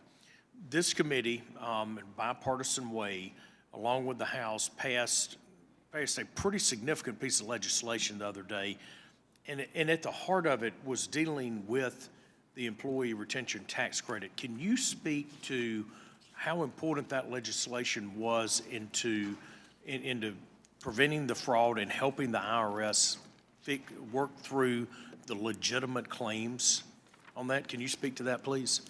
Yeah, I mean, it's the legislation that's under consideration, for example, that would prohibit ERC claims from coming in after a date certain. I mean, one of the things that impacts our ability to make sure that we're getting to the eligible claims amongst the ineligible is the size of the inventory. And the more our inventory is flooded with ineligible claims, and right now, we're still, once we issued the moratorium, the influx of claims dropped in half, but it's still, I think we got 17 to 20,000 last week. So we're still, that inventory is growing, and it's growing with a lot of ineligibility. So we're helping us pause the incoming at this point so we can find those that have submitted that are eligible. We need that help. And so again, stating that the legislation that we passed could provide a significant savings to the American taxpayer. I believe that. Thank you for that. Next item, and my colleague from Pennsylvania, Mr. Smucker, touched on this, and as he was talking about it, I said, I think he looked over here and looked at my notes. We talk an awful lot on this committee about, and we debate going back and forth with these complex corporate tax returns and high-income earners. But we know that there's a tremendous amount of fraud in the earned income tax credit space, child tax credit space. If you had to look at what you think the corporate fraud is versus the total dollar amount on the earned income tax credit and child tax credit, either through improper payments or fraud, how do those two numbers compare? Well, I actually think they're both important. I don't have the side-by-side ledger in front of me. Okay, all right, so, but they're both important. Both material. All right, so you have said that you need money to beef up audits for partnerships, complex tax cases where evasion is more likely, right? Yes. Okay. How much effort are you putting into, and would you recommend that we look at reforming the tax preparer space and going after the folks that actually are committing fraud at the lower end of the income spectrum? Yeah, If they're both there, I haven't heard my colleagues on the other side of the aisle, they have been railing against corporate America and high income earners, but they lack the same religion when it comes to going after people that cheat the system in the earned income tax credit space. I'll tell you, Congressman, what's very motivating, and I mentioned it in my opening remarks, protecting honest taxpayers who are being victimized and the tax system using them to victimize. So the example that drives me crazy, and I want to make sure that we address it, is a nefarious preparer who coaxes an innocent taxpayer in, promises them an earned income tax credit quickly, whereas they could get it just as quickly from us, and then rips them off in some way, shape, or form. Sure, the predatory lending practices that go along with this are pretty grotesque. And, you know, I would love to work with our colleagues on the other side of the aisle on a really meaningful piece of bipartisan legislation that goes after the folks that really are committing the fraud at the lower end of the spectrum. It's important. Look, I'm sort of like my friend from Pennsylvania here. We want the IRS to do its job. We believe that audits are important, but they should be fair and they should be non-discriminatory, and they should be at both ends of the spectrum. Yeah, So understood. And that's a first principle we have. We want, just like with the high income, where there's nefarious activity, for sure, where there's blatant disregard and purposeful evasion, for sure.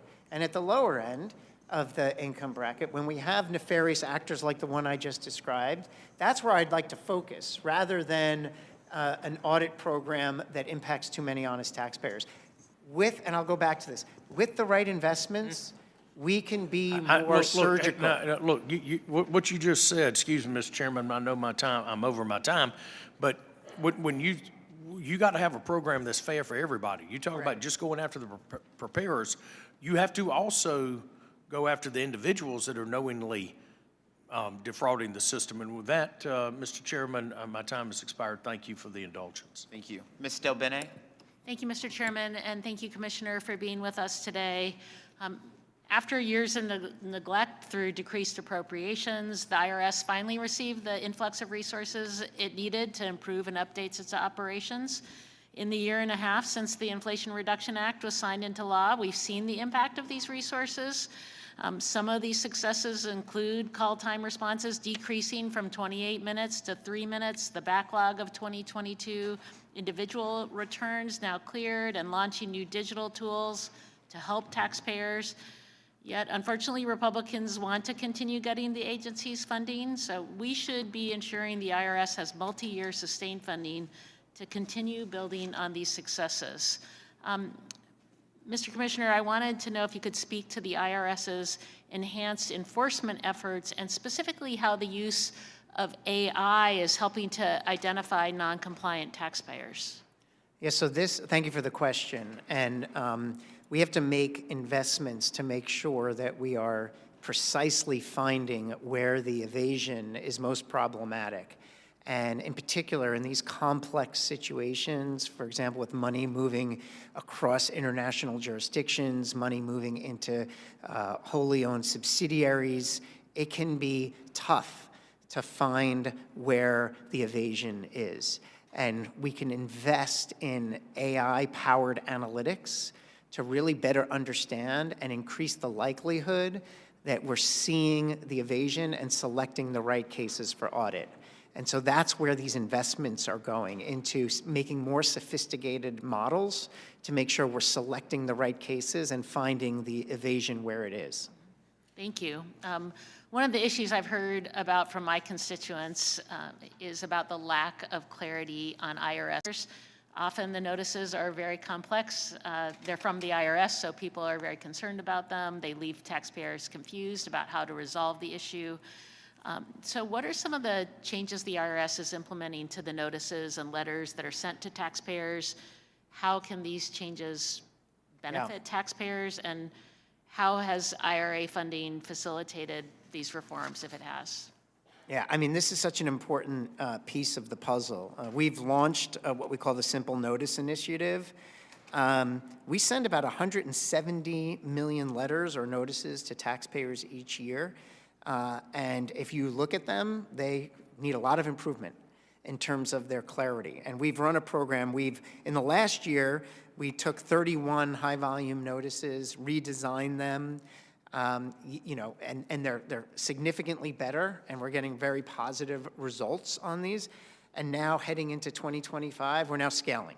And so by next filing season, so when I'm sitting here next year, if we're successful, 90% of the total volume of notices will have gone through this effort and be redesigned and simplified. And we anticipate that's going to be very beneficial for taxpayers. In some of the early results that we're seeing, taxpayers are going to our online tools and using them more than calling in the call center. That means they're getting faster responses. So very positive results just from clarifying what we're asking taxpayers to do in these notices. No, hugely important, and so thank you for that. Also, federal and state laws require professionals like doctors and lawyers to not only obtain licenses or certifications, but also to pass competency tests.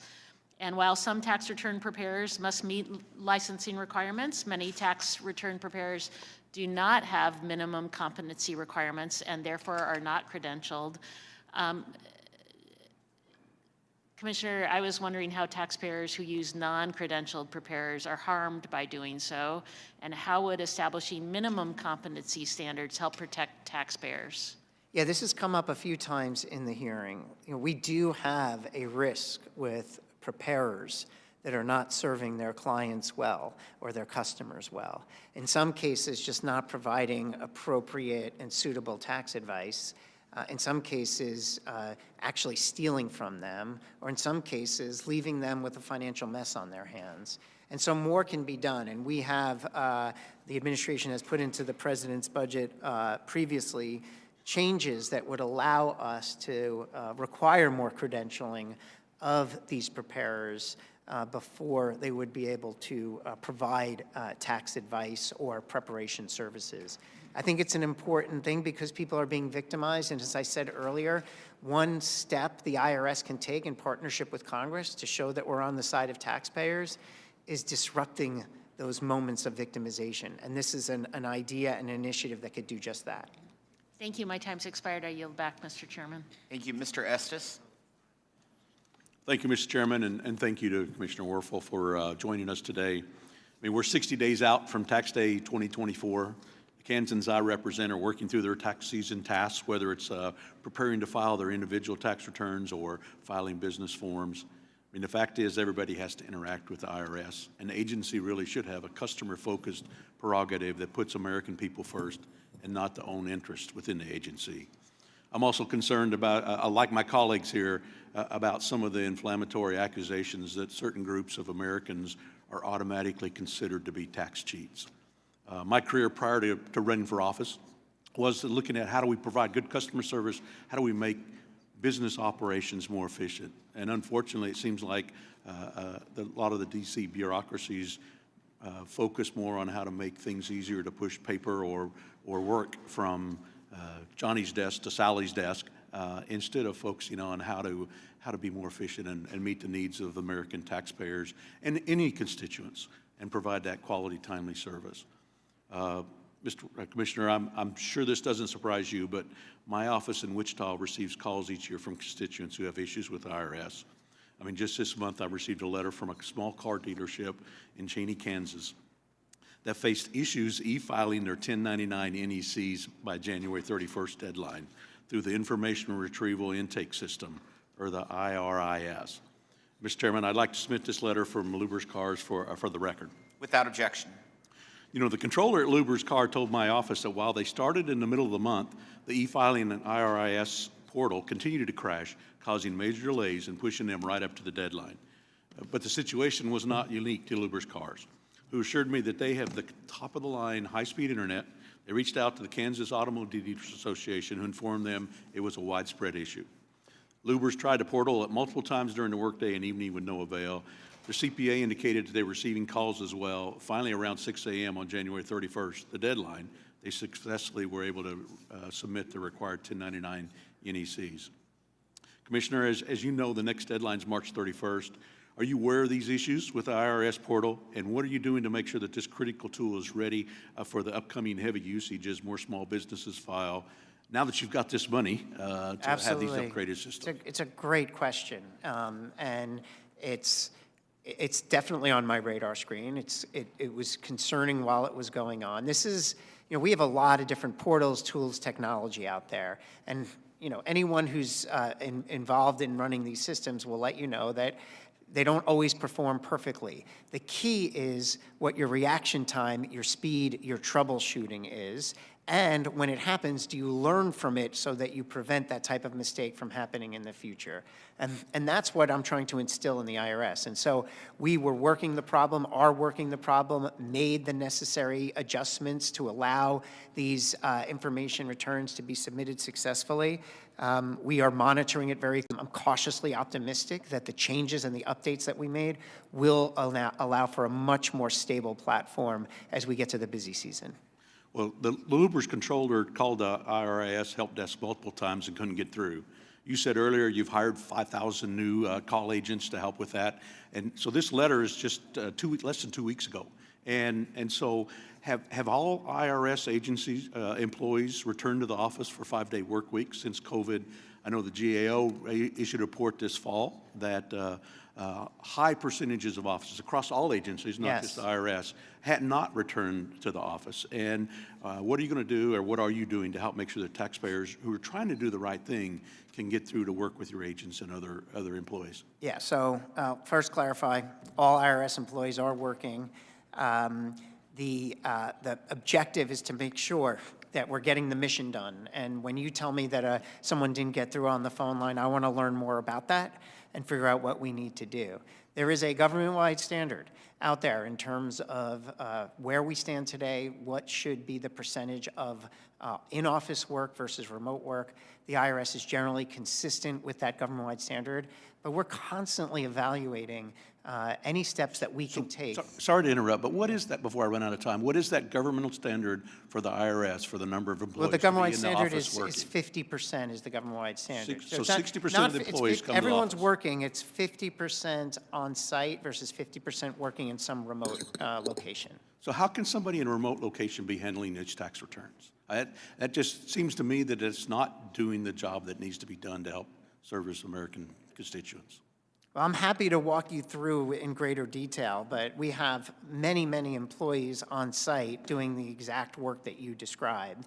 And you know, in our campuses, where a lot of our processing of taxes goes, that's where we have heavy presence of IRS employees. Thank you, and my time's run out. Mr. Chairman, I'll yield back. Ms. Miller. Thank you, Chairman Smith and Ranking Member Neal, and thank you, Commissioner, for agreeing to appear here today. I've been looking forward to discussing the IRS's actions with you for some time. I'm extremely concerned that the IRS has been just a little too focused on following political directions of the Biden administration instead of fulfilling its congressionally mandated duties.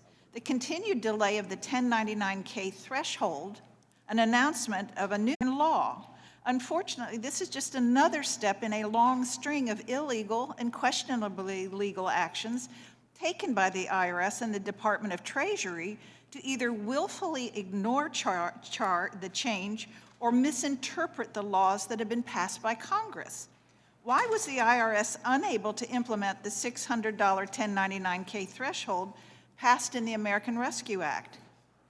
I'm really glad I have an opportunity to respond to this question, Congresswoman. I believe the IRS commissioner has the authority to implement laws in a manner that ensures taxpayer rights. This means that at times, implementation is delayed or ramped up over time in order to make sure that we're achieving that balance, that we're implementing the law that was enacted by Congress, but also abiding by another responsibility we have under the law, and that is to protect taxpayer rights. In this situation, this outcome of delay or ramped implementation was strongly recommended by a diverse set of stakeholders across tax industry, commercial industry.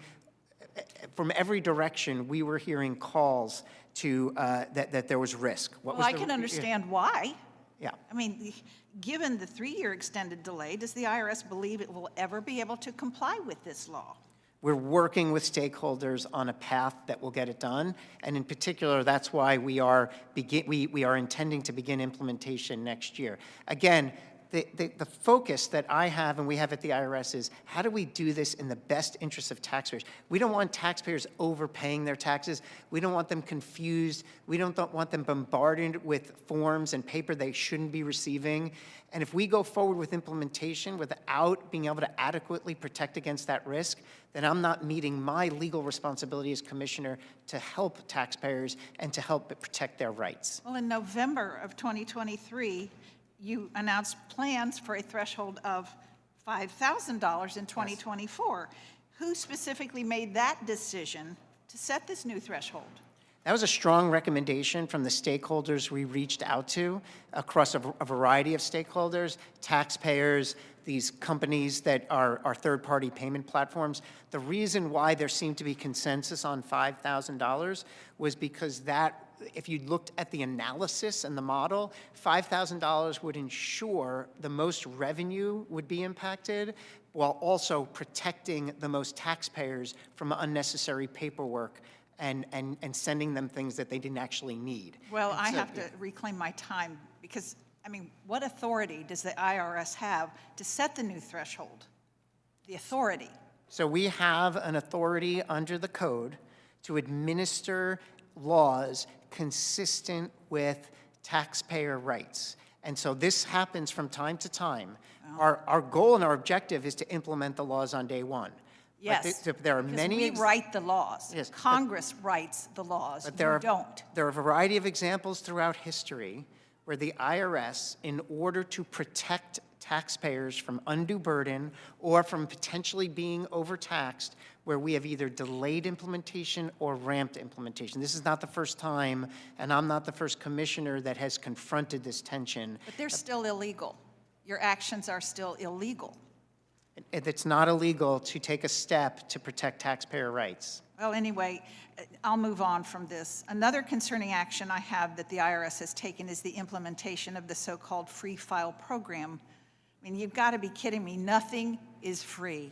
Everything the U.S. government does is paid by of dollars when the private industry is doing a good job. But I do want to give you credit where credit is due. I commend the IRS where credit for the ERTC claims, for processing them. I understand that the system was devastated by fraud and abuse, which is why the committee and the House recently passed the Tax Relief for American Families and Workers Act in an overwhelmingly bipartisan manner. And I also want to urge my Senate colleagues to similarly follow suit so that the IRS can focus on credible ERTC claims so that good American small businesses can swiftly access the benefits that have been promised by Congress. Thank you, sir. Thank you, Congresswoman. The gentlelady yields back. I yield to Mrs. Moore from Wisconsin. You're recognized. Thank you so much, Mr. Chairman, and thank you, Commissioner, for joining us today. We've heard a lot of discussion today about the earned income tax credit and the audits and the perhaps fraud that's been committed, and you were unable to sort of monetize the amount of fraud that was as compared to corporate fraud and loss of revenue.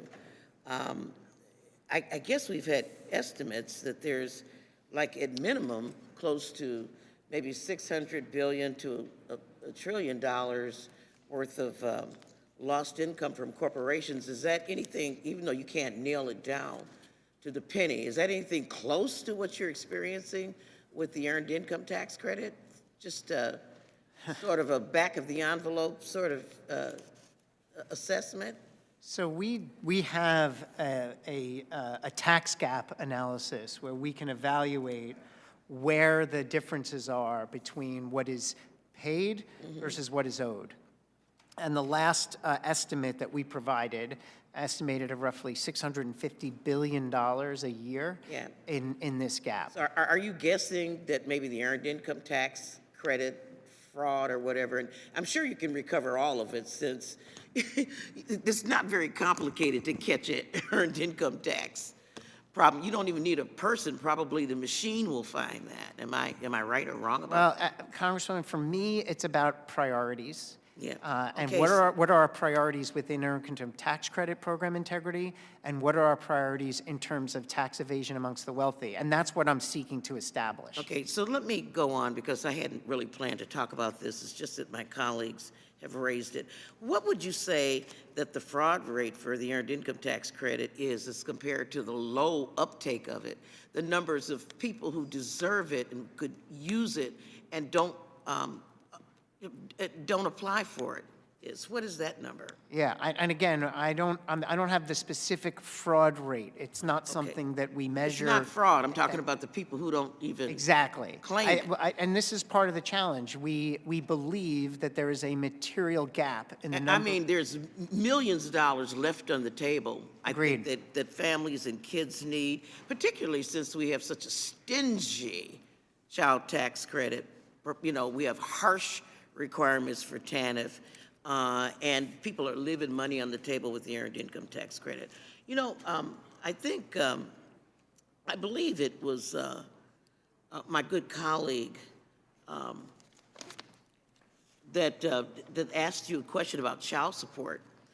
And I think that in the absence of an adequate child tax credit and earned income tax credit low uptake in that it's really important that we do child support tax collections. And I understand that these contractors have to be 6103 compliant. But we found this problem even with states that administer the child tax credit for tribes. And so I am wondering, you know, they're subject to these audits, and I'm wondering how long that's going to go on. It's really hurting tribal communities and not getting these monies. Can you quickly comment? Well, I want to work with tribal communities directly. I know that tribal communities face unique challenges in terms of meeting their tax responsibilities or getting access to tax benefits. So if I can learn more about the specific issue, That's right. Just learn about sovereignty, and that'll help you figure it out. Let me ask you some questions before my time expires. Very quick questions. I'm not asking you to opine on policy, okay? Yes. I'm just asking you to affirm some things that I think I already know. This essential government function test, is that an impediment to tribal nations' use of government bonds? Yes or no? I know it's something that that is more in a policy shop, but I do believe. I'm just saying. I'm saying this is what we've heard from tribal communities, and that's why it's important to engage with them on solutions. So to the same issues. thing, because they're going to cut me off, I guarantee you. The new market tax credit set aside for tribes, the low-income housing tax credits, and setting aside a housing tax credit program, would that increase the effectiveness and administrability of these programs from the perspective of the IRS? It's something that I want to work with and coordinate with Treasury and the tribal outreach programs that they do and get back to you on that. Well, Commissioner, just let me join the chairman, the ranking member, all of my colleagues in thanking you for being here and being very patient. As you can see, we're all coming back and forth for lunch and bathroom breaks and everything. So you've been very good, and I want to appreciate you. And Congresswoman, I do now know that 20% of eligible taxpayers don't claim the earned income tax credit. So that means 1 in 5, and that is something we have to address. That's a lot of money that's left on the table. Absolutely. Versus how many frauds that you find. And of course, you can collect every dime of that money because it's not hard to audit an EITC recipient versus someone who has 500 corporations and billions of dollars. Thank you for your indulgence, Mr. Chairman. I gave you an extra 53 seconds. You just remember that. I'm going to remember that. Helping you out. All right, the gentlelady yields back. Mr. Murphy from North Carolina, you are recognized for 5 minutes. Thank you, Mr. Chairman, and thank you, Commissioner, for coming today. I was just looking at your CV. I saw you went to Duke, and well, I got nothing more to say to you. All right, let's get down, actually. So, questions. California and North Carolina, New York have the most billionaires.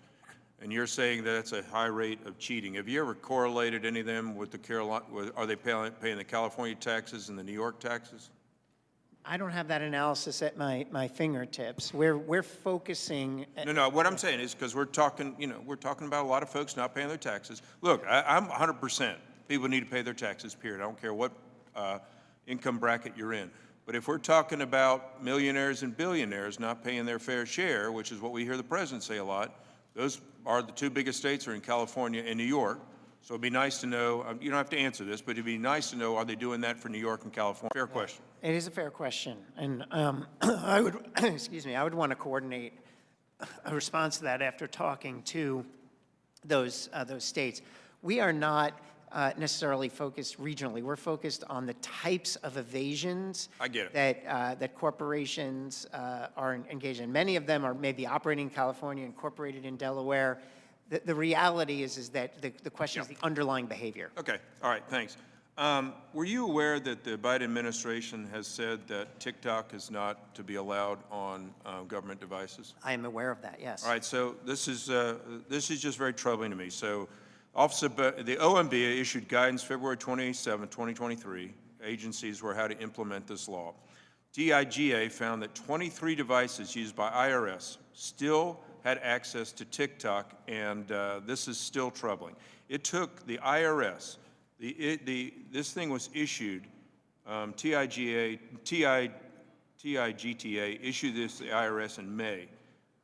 The IRS did not take action until August of 2023. Why?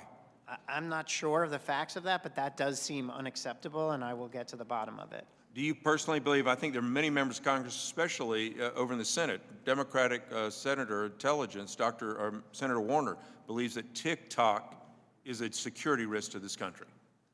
Yeah, so I'm just saying, this is his word. It's generally considered a risk, and I just, to the life of me, don't understand why these are still on devices. What really bothers me, we're talking about folks working from home, is that the bring your own device policy for the IRS is still not enforcing this ban on TikTok. Can you speak to that? Well, I want to make sure I understand the TIGTA recommendation and where we are in closing it out, but I absolutely agree. Whether people are working remotely or working on site, we have to abide by these security standards, and any lapse cannot be tolerated. So we need to be. It took 8 months for the IRS to really update this policy. That's not acceptable. It wouldn't be acceptable in business. It shouldn't be acceptable in any government agency. Let me ask you about the Criminal Investigation Unit and their access to TikTok, because it seems that they're kind of trying to get a waiver for this. Are you aware of any of that?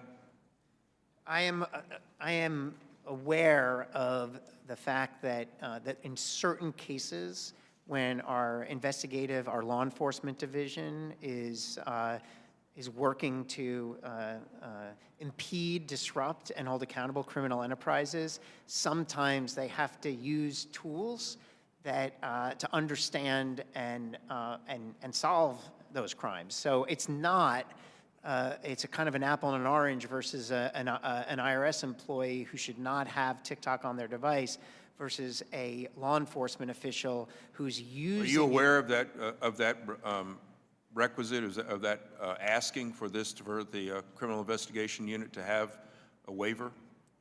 I would want to get, before I got into more detail, I'd want to go back and get more detail, but I am aware of that, yes. Yeah, would you mind getting back to my office about that? It's Murphy from North Carolina, who's a big Tar Heel fan. And by the way, Yeah, I Shefsky really lost am his going to last regret game. that answer. I just was at UNC speaking, and I feel affinity there, but it's a long story. I'm messing with you. I'm messing with you. Just one last question. Artificial intelligence. You know, this is the gold rush for this country and the world for that matter. Bias, absolute bias, will be a thing we're going to have to fight. And I hope that given the, some of the biases that have been stated by the department and some individuals, that I have your commitment to do your very, very best that the IRS does not have any biases when using artificial intelligence and looking at who to audit, who not to audit. Because we saw that. We saw that going after Republicans before. We saw some real problems with who were audited. And artificial intelligence is a tool, but it should not be used as a political weapon in the IRS. You have my commitment. All right. Thank you, Mr. Chairman. I'll yield back. Gentleman yields back. Next, Mr. Kufsoff, you're recognized for 5 minutes. Thank you, Mr. Chairman. Thank you, Commissioner, for appearing today. I'd like to go back, if I can, please, to the GAO report that Congressman Estes was asking about. This is the one dated July 13th, 2023. The title of it is Preliminary Results Show Federal Buildings Remain Underutilized Due to Longstanding Challenges and Increased Telework. If I can, just let me read maybe 2 sentences. 17 of the 24 federal agencies in GAO's review used an estimated average 25% or less of their headquarters building capacity in a 3-week sample period across January, February, and March of 2023. On the higher range, agencies used an estimated 39 to 49% of the capacity of their headquarters on average. Do you know on an average day, Commissioner, how much of your headquarters building is being used? In Washington, I don't have that number at my fingertips. Would you say it's less than 50%? It may be because, as I mentioned earlier, overall, the IRS is roughly in line with the government-wide standard of 50%. So because it's an average, it may be under. We've heard different things in questions today to you from members. Anecdotally, subjectively, what I hear from my staff and from CPAs and practitioners that have to reach the IRS is that it's a real struggle to get a hold of somebody. And you talked about earlier some of the challenges with the phone, the callback, which I appreciate. Yes. I would contend, respectfully, that not having employees in the office and having them work remotely presents challenges not only to your agency, but to the people that have to interact with it. Would you agree with that? I would agree that it depends on what the function is. There are moments, for example, when whether it's a weather event, streets are shut down, we don't want to lose productivity. So we set people up to be able to work remotely where they can. I would also... I get if there's a weather situation, but if we're talking about a day where the weather is fine, wouldn't it make more sense from a productivity standpoint to have employees physically present at the IRS than working remotely? In some cases, yes. In other cases, it's less relevant. I can give you examples of where it's highly relevant. For example, in our taxpayer assistance centers, those are our walk-in centers, and those are fully staffed 5 days a week. Everyone's there at all times. Also, if you visited, and you're all invited to come to one of our campus locations, and you'll see those campuses teaming with employees that are opening envelopes and doing other things to manage the tax system. And those individuals have to be on site, and they are on site. Well, For me, what I Commissioner, look at is... You've had a number of questions here about security. We're all concerned about it. I know you're concerned about it, whether it's Mr. Littlejohn or whatever, as it relates to taxpayer information. From a security standpoint, wouldn't it be safer and more secure to have taxpayer information accessed at an IRS office versus an IRS employee's home? There are steps that you can take to ensure appropriate security, whether the employee is in a SCIF, in a non-SCIF, or remote. And we have to make sure that we're securing, because there may be situations, whether it's a weather event or otherwise, or a pandemic, where we have to ensure the right level of security regardless of where the employee is. It's a true statement that IRS employees, when they are working remotely from home, can access taxpayer information, right? Certain employees, depending on the need, yes. Nothing to prevent the employee's 19-year-old son walking behind the screen from taking a screenshot of whatever's on the screen, correct? That would be a violation of that employee's responsibility to protect information. There would be significant consequences for that, and therefore, virtually all IRS employees are very rigid in how taxpayer information is handled, whether it's handled on their computer screen in a remote location or on an IRS site. But it's true that that situation wouldn't occur if that employee were in the office, right? That, I don't want to engage in hypotheticals, but that one, That doesn't make sense. That employee's Yeah. 19-year-old son would not be Correct. physically, But right? there could be a visitor in the building, and that's why it's so important that whether you're on site or you're at home, that you are extraordinarily careful about who has visibility to information that you're the only person who should have I mean, visibility. I can cite other examples, just like I did about the 19-year-old son in the home. There's no doubt, though, that situation wouldn't occur if that employee were in the office, in the IRS office, correct?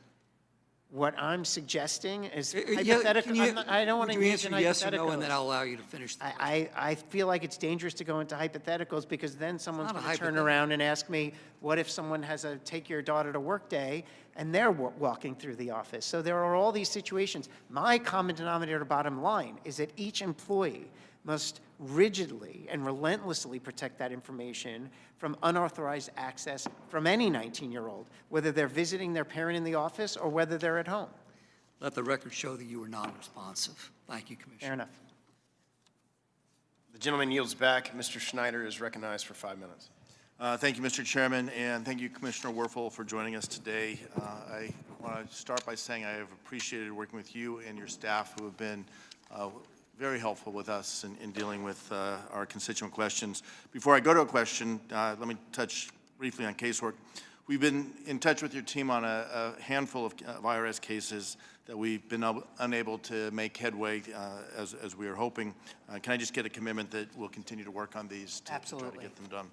And I will go back to the previous. My kids are now 29 and 30, and I worked before coming to Congress with a lot of confidential client information.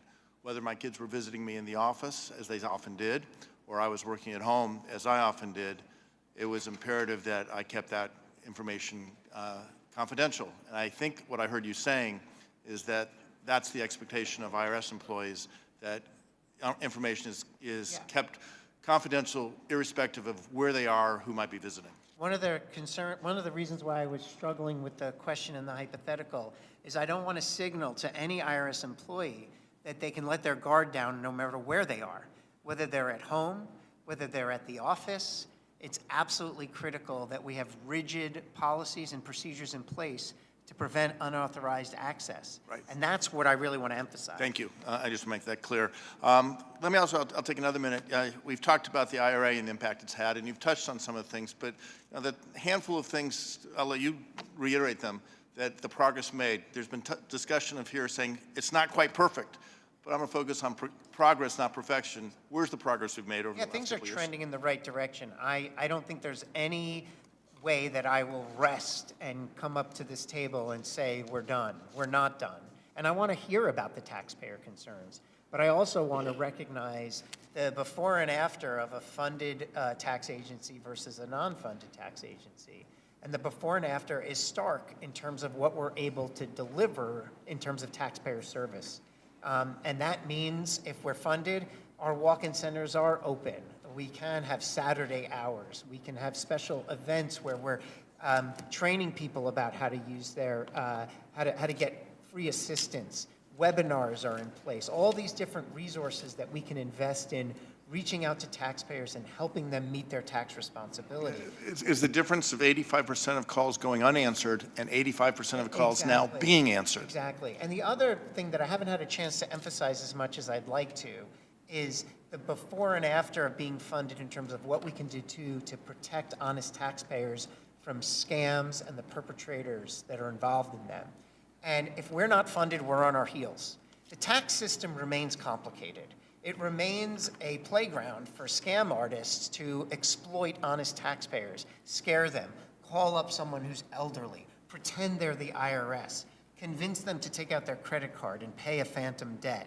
An underfunded agency, an underfunded IRS means that can be exploited more and more. A funded IRS means we can work to disrupt those types of scams. We can increase our education. We can work with local partners. And we can put tools on the web so that you can either help your elderly parent or that elderly parent can have access to figure out, is this really the IRS? These are tools that other tax jurisdictions are putting in place. And we absolutely have to, in order to protect taxpayers from these risks, put these tools in place. And if we don't have the funding, we can't do it. So these are the choices that we Thank have. you. So if we don't fund and we can't protect those taxpayers, they're at the short end of the stick. They're put at risk. At the same time, you've said there's a estimated $650 billion per year tax gap, taxes not being paid. Who really suffers when people cheat on their taxes, don't pay what they owe? It's the people who pay their taxes, because they're shouldering the broader load for funding the government and its critical operations. And that's why it's so important to have equity. And that's why it's important to prioritize our enforcement efforts for where we think evasion is most problematic. And the point that I've been making today is when I arrived at the IRS, after years of underfunding, I asked the team, where are we most exposed? Where are the risks the highest? Where has this underfunding caused the most damage? And one of the key areas was our ability to keep pace with complex tax situations where evasion was a risk. There are complex tax situations where evasion is not a risk, and that is a place that we will not focus on, but it's the place where there's a risk of evasion. Yeah, and I'm at the end of my time, so I'll ask the question, and actually I would appreciate an answer in writing, is what is it that makes a complex return, and why does that complexity increase the likelihood or the ability of people to avoid paying taxes that are owed? And I'd like to be able to share that. Well, just a quick example would be if you're operating in multiple countries. Right. And they have different tax laws, and you're shielding your profits in the U.S. to get a lower tax, when the reality is that your economic activity is in the U.S. and you actually owe, and you shouldn't be moving and making it look like to the IRS that your activity is elsewhere in a more tax-advantaged jurisdiction. That means that those that are accurately reporting their profits, the companies that are paying a larger share than those that are cheating the system. Yeah, it's not just companies, it's wealthy individuals who are able to shelter money in other That's what we're trying to jurisdictions. close the gap on. All right, thank you, and I yield back. Gentleman yields back. I yield myself 5 minutes. Sorry about that. Commissioner Werfel. Yes, sorry about that, yes. I'm up here. Oh, I'm normally okay. down there. Oh, yeah, okay, I was the chairman, okay, got it. An IRS consultant named Charles Littlejohn stole a trove of tax return data, including returns from President Donald Trump and a host of other prominent American taxpayers, and released them to multiple media outlets in 2020 and 21. Last month, I was pleased to see that Mr. Littlejohn received the maximum sentence of 5 years in federal prison for his crime. In addition to criticizing the Biden administration's DOJ for only bringing one criminal count against Mr. Littlejohn, Judge Anna Reyes told Mr. Littlejohn at his sentencing that his crusade to violate President Trump's rights was an attack on our constitutional democracy, and I could not agree more. What troubles me even more is that the IRS has taken far too long to implement the corrective actions necessary to ensure that other American taxpayers do not become victims of a rogue IRS employee like Mr. Littlejohn.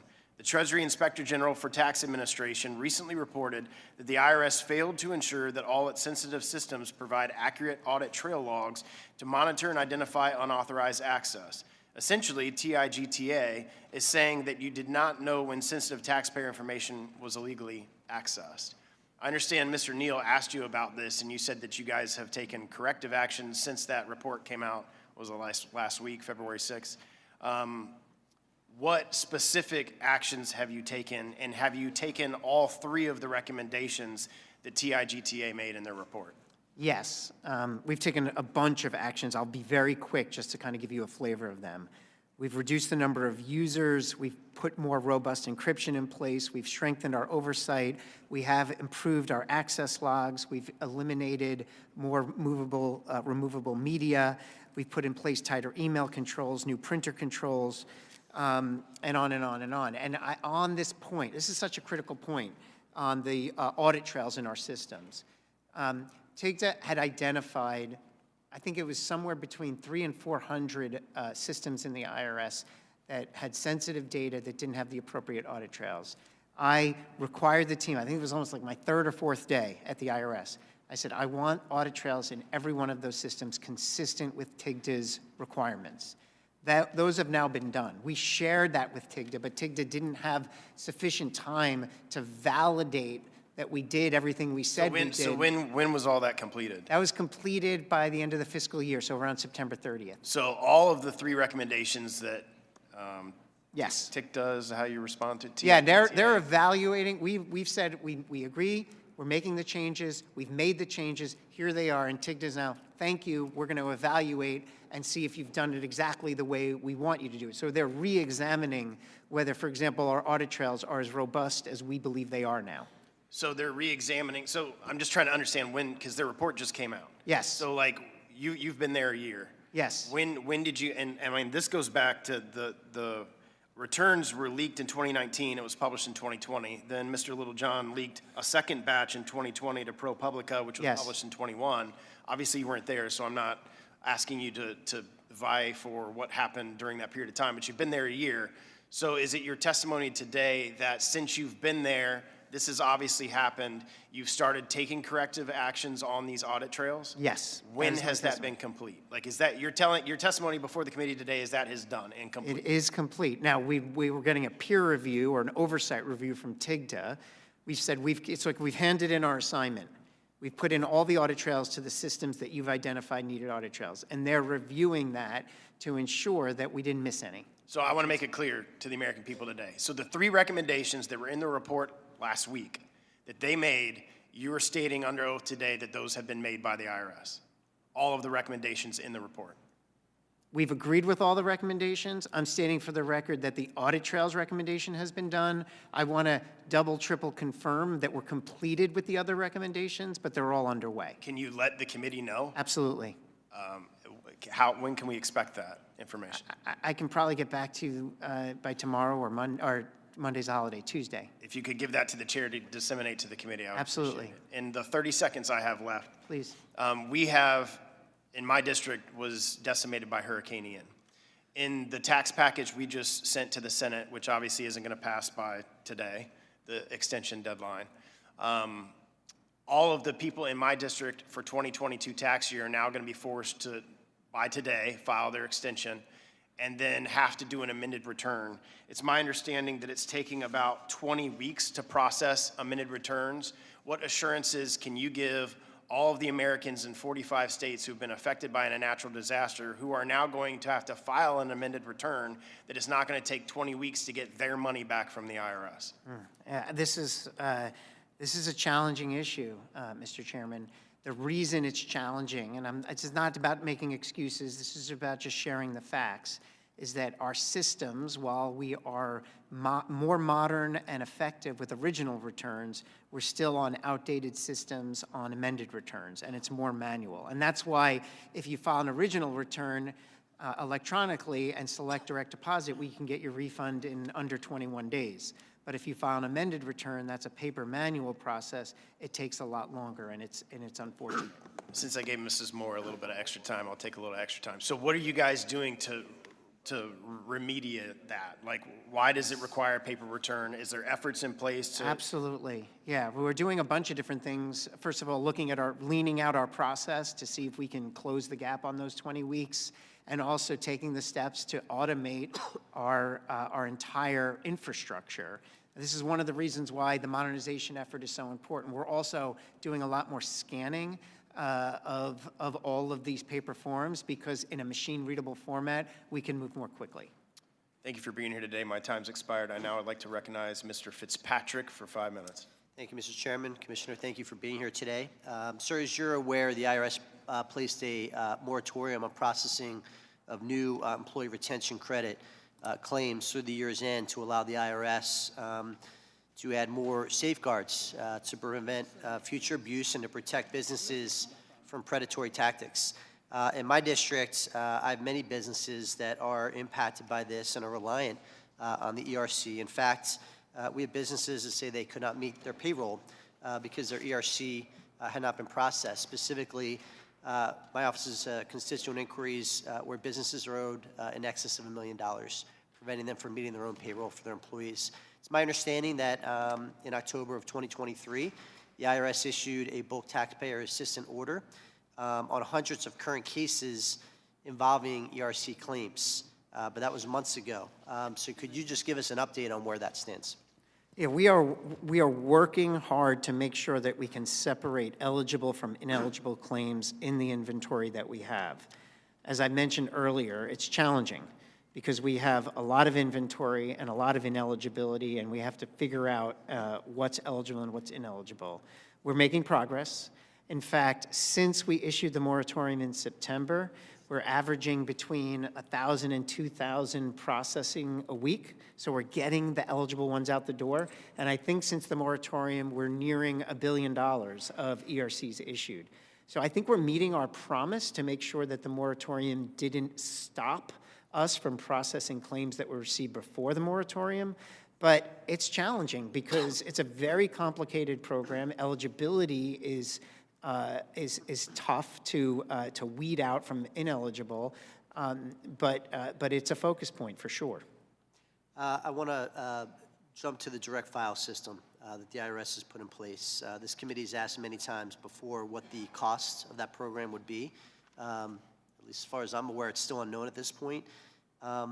First, why did the IRS and Treasury feel it was necessary to create a direct file system when industry already provides many of these options for free to taxpayers? And secondly, could you explain how you concluded and how the IRS concluded that they were authorized to do this, to create, maintain, and update a direct file tax preparation platform? Yeah. So we believe, a responsibility and an authority under the law to make the tax filing process easier and more beneficial for taxpayers. As an example, if you allow, I mentioned earlier, we provide a callback option now. If you call in, and that took some technology. It wasn't rocket science technology, but we had to implement technology. We didn't have to go to the code and determine was there specific language in the tax code that says, IRS Commissioner, you have the authority to offer a callback option in the call center. So there's a whole set of different things that we can do for taxpayers to give them more options. It's not a mandate. I think it's a much different bar if I were up here saying, I, as IRS Commissioner, am mandating something. What we're saying is it's another option on the menu. And when we look at all the things we've offered to taxpayers over the years as the world has changed, at one point it was telefile, file your returns on the telephone. Now it's file electronically. There's always been this desire to evolve and understand how to meet taxpayers where they are and give them as many options as possible. And that's what this is. It's just an option. Do we know what the cost of developing and maintaining this platform is? We do. We have in our public report that we were required under the Inflation Reduction Act, we included a cost chart that explained the cost and with different assumptions. If 5 million taxpayers were to use it, if 10 million taxpayers. But this year, this is really just a pilot. We're still studying it, and it's available in 13 states. It's going to be a relatively small pilot to assess whether this is something that actually should be added to the menu. Thank you. I yield back, Mr. Chairman. Mr. Larson. Thank you, Mr. Chairman, and thank you, Commissioner. Thank you so much for your candor. It's always refreshing giving the enormous responsibility that you have and just how important revenue is for the functioning of our government. That's why, of course, we were very much alarmed when this committee voted to cut $80 billion out of funding to the IRS. What kind of an impact would a cut like that have, especially at this time when we're concerned about the federal deficit? What kind of a cut would that have, especially, you've articulated very well, trying to keep pace with all the technological changes that you're going to, while at the same time humanizing the IRS through your call centers and the ability for people to have direct contact with a human being. Yeah, I mean, our budget was cut year over year between 2010 and 2022. If you add all that up, it's a 25% cut. Our staffing size shrunk to the same size it was in the 1970s. But over those same 12 years, the tax system grew and got a lot more complicated, and we have a lot more to do. Tens of millions of more filers, thousands of changes to the tax codes, new programs, new activities, and a very different world. A gig economy where we used to not have a gig economy, and more global globalization, movement of money, new currencies. And it's just a dramatically different world. So when you take those two together and you underinvest over a period of 12 years, while at the same time the job to manage the tax system grows, it's not a good formula. It leads to underperformance. And what I'm trying to emphasize here is the people that suffer are taxpayers. They suffer because the tax laws still exist. They still have these responsibilities, and it's a stressful experience. And when a problem emerges, if they can't get clarity from the IRS, if they can't get through to us, if they can't get their tax issue resolved, it weighs on them, it's burdensome for them, and it's stressful for them. And that's what's so heartbreaking about an underfunded tax agency. It means that we're not answering the phone. It means that our walk-in centers are shuttered, and it means that our digital tools are stagnating. And that's what it means when you describe, let's pull back the IRS funding. It means that the IRS won't be able to function and help you. And if you're not pulling back the tax laws and the tax responsibilities, but you're pulling back the ability for the IRS to serve taxpayers, then the ultimate harm is to the taxpayers themselves. And that's my impassioned plea to make sure that we don't harm taxpayers by making it harder for the IRS to help them. I think you've articulated that very well. What I'm interested in as well is, because of the sophistication as we go forward, what is the IRS up against when you're dealing with major corporations or people with great wealth?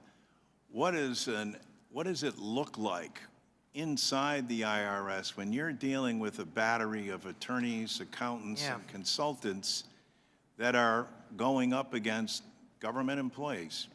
Well, I start with the volume, right? When you look at the number of audit personnel we had the day the Inflation Reduction Act was passed, versus the number of the highest wealth filers in the United States. And I'm not talking about just above 400,000. I'm talking about the millionaires, the corporations with $250 million in assets. We break it into cohorts.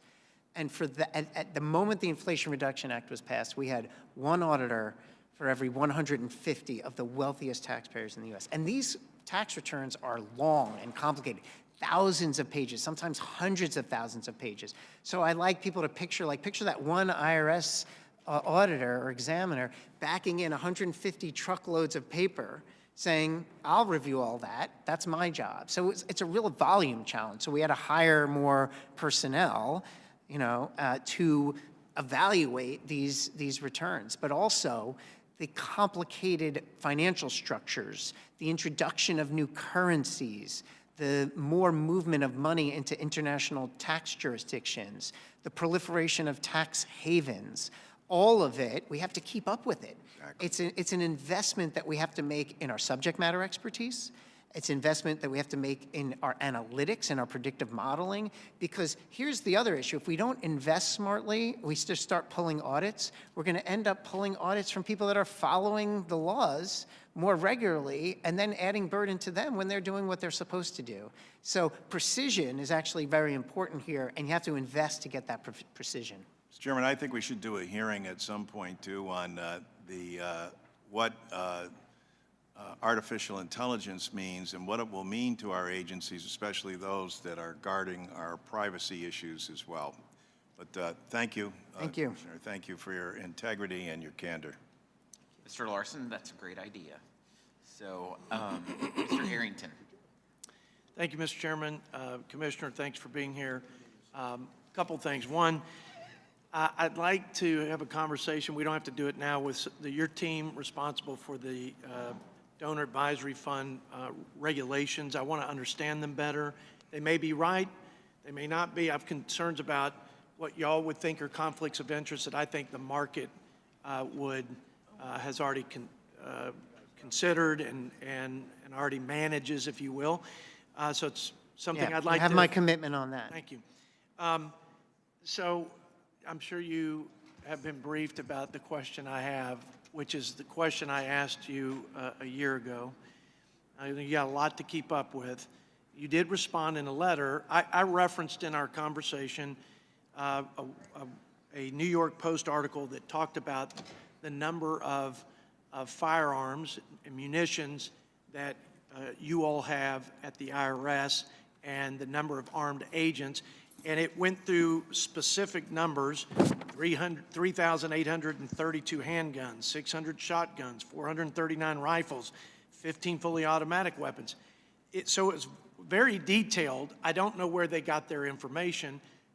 And I think an appropriate oversight role for us is to, as a check and balance, and for the purpose of transparency to the taxpayers and to the people that we report to in the People's House, that they ought to have some confirmation of whether or not those numbers are right or if they're different.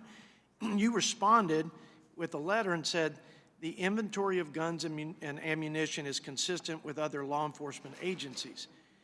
I find that an inadequate response. I think if the American people who we all work for ask as a check and as a point of accountability on agencies with tremendous power, and with tremendous power comes, I think, great responsibility and oversight and accountability, they deserve a specific answer. What's in the inventory? How many armed IRS agents? I'm not suggesting that there might not be some level of appropriateness, but just saying we keep up with the same standards of who? The FBI, the ATF, the Border Patrol? So I'm going to ask you again, do you have the specifics of firearms, the number of armed IRS agents, and the inventory of munitions? I think the American people ought to know that.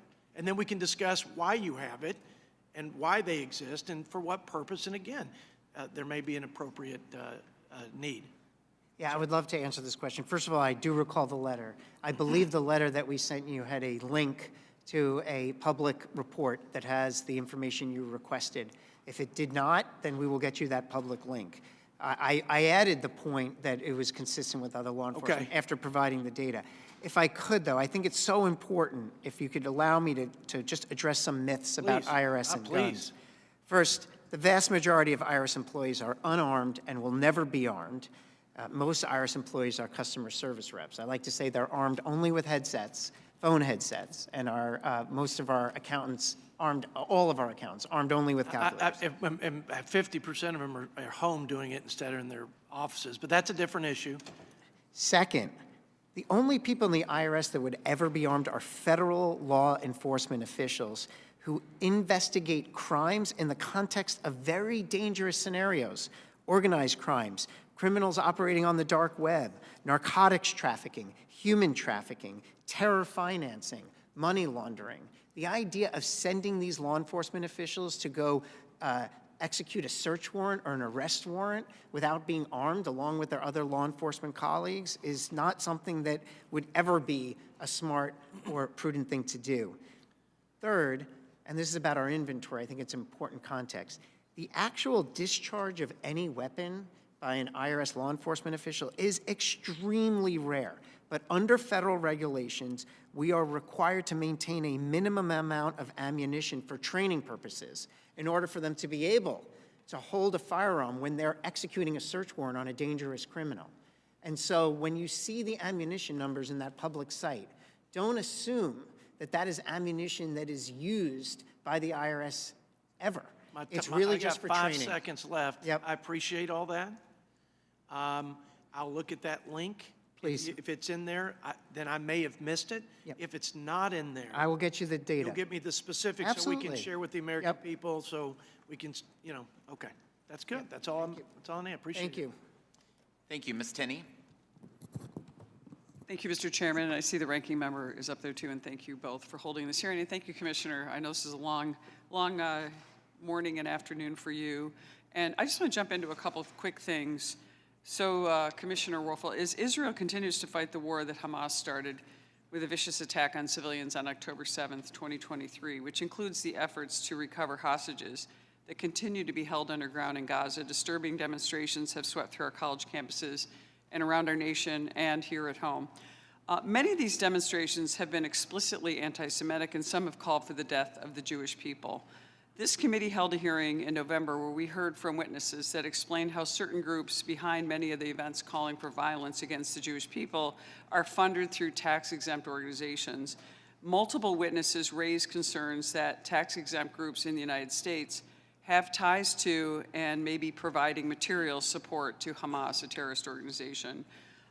Do you share my concern about the shocking rise of anti-Semitism on college campuses, particularly, and across our society? Well, first, thank you for this question. It is a tough question and a tough issue. And I do share concerns. I find calls for hate. I find anti-Semitism. I find Islamophobia abhorrent, reprehensible, heartbreaking. As I put on my commissioner hat and run the process of determining whether an organization is exempt or whether an organization should be revoked of their exempt status, we have a process that we run. And what I want to make sure is that we run that process robustly and effectively to make sure the right outcome happens. Right, I understand that. And also, along with my other Ways and Means colleagues, we sent you a letter along with Secretary Yellen, as you know, asking for a briefing on what the IRS and the Treasury are doing regarding the funding of anti-Semitism, and particularly the funding of calls for violence against Jewish people and using tax-exempt organizations. And I understand that you are in the process of doing that and putting a briefing together for us. Yes, that briefing is happening, yep. Which we greatly appreciate. But do you share our concern that there could be money flowing, particularly potentially international money that we can't track, flowing to tax-free for these horrific purposes? I want to make sure that exempt organizations are meeting their responsibility to operate for exempt purposes. And there are certain activities that could mean that their exempt purpose or their exempt activities should be revoked. Those typically orient around a robust process in place. We get a lot of referrals. I want to make sure that we're running those referrals down and having a good assessment and a good process to figure out what the right outcome is. Well, can you share with us any information about what the IRS and Treasury are doing about considering penalties, for example, revoking their tax-exempt status for these groups that are engaged in this kind of violent conduct? Obviously, many of these organizations and many of these so-called grassroots efforts look very astroturf. They have assets well beyond what they should have or could have possibly in a spontaneous way. What can we see in terms of taking that status away? I think this is an important moment in time, Congresswoman, for the IRS, Treasury, and other federal agencies to come to this committee and others and lay out exactly what today's process is, what the current law and regulations say, and to determine whether we have both a sufficient framework and is it being implemented effectively. And that's a conversation that absolutely needs to happen right now. Thank you. We appreciate that. And I want to just jump on one other topic that my colleague, Mr. Fitzpatrick, touched on. And that is, I have serious concerns about the direct file program. And my constituents fear, and I think rightly so, the IRS being the judge, jury, and executioner of their personal finances. Additionally, this program presents a clear conflict of interest, I believe, for the IRS, who should not be in charge of preparing taxes while performing other duties simultaneously, such as audits. And as you know, my home state of New York is already participating in this program, and another concern of mine is New York taxpayers could struggle to navigate between the two disparate systems and ultimately fail to file in the state or the federal. And I don't know, I want to know, what are you doing, I know you only have a few seconds left, but what are we doing to address this issue and this potential problem, especially as we're seeing issues in New York State? So we are certainly not preparing taxes. This is, you should let your constituents know. They are under no obligation to use this solution if they don't want to use this solution. We will determine through this pilot the pros and cons of such a solution, and I'll be back before this committee to report on that. Thank you. We just want to make sure it doesn't become a mandate. Thanks so much. I appreciate your time today, and thank you so much for the response and also action on this really important issue with Israel and Hamas. Thank you. Thank you. Mr. Kildee. Thank you, Mr. Chairman, for recognizing me, and to you and the ranking member for holding this hearing. And thank you, Commissioner Werfel, for your testimony. I just want to start out by thanking you and if you wouldn't mind conveying to your staff my gratitude. And when I mention your staff, I don't just mean your senior team that we most often interact with, but with every one of those IRS employees and all the field offices around the country who do a really tough job under difficult circumstances. In one of my past careers, I was the county treasurer, the tax collector for my county, and I know that typically when we are interacting with customers who are paying their taxes, they're not always having their best day.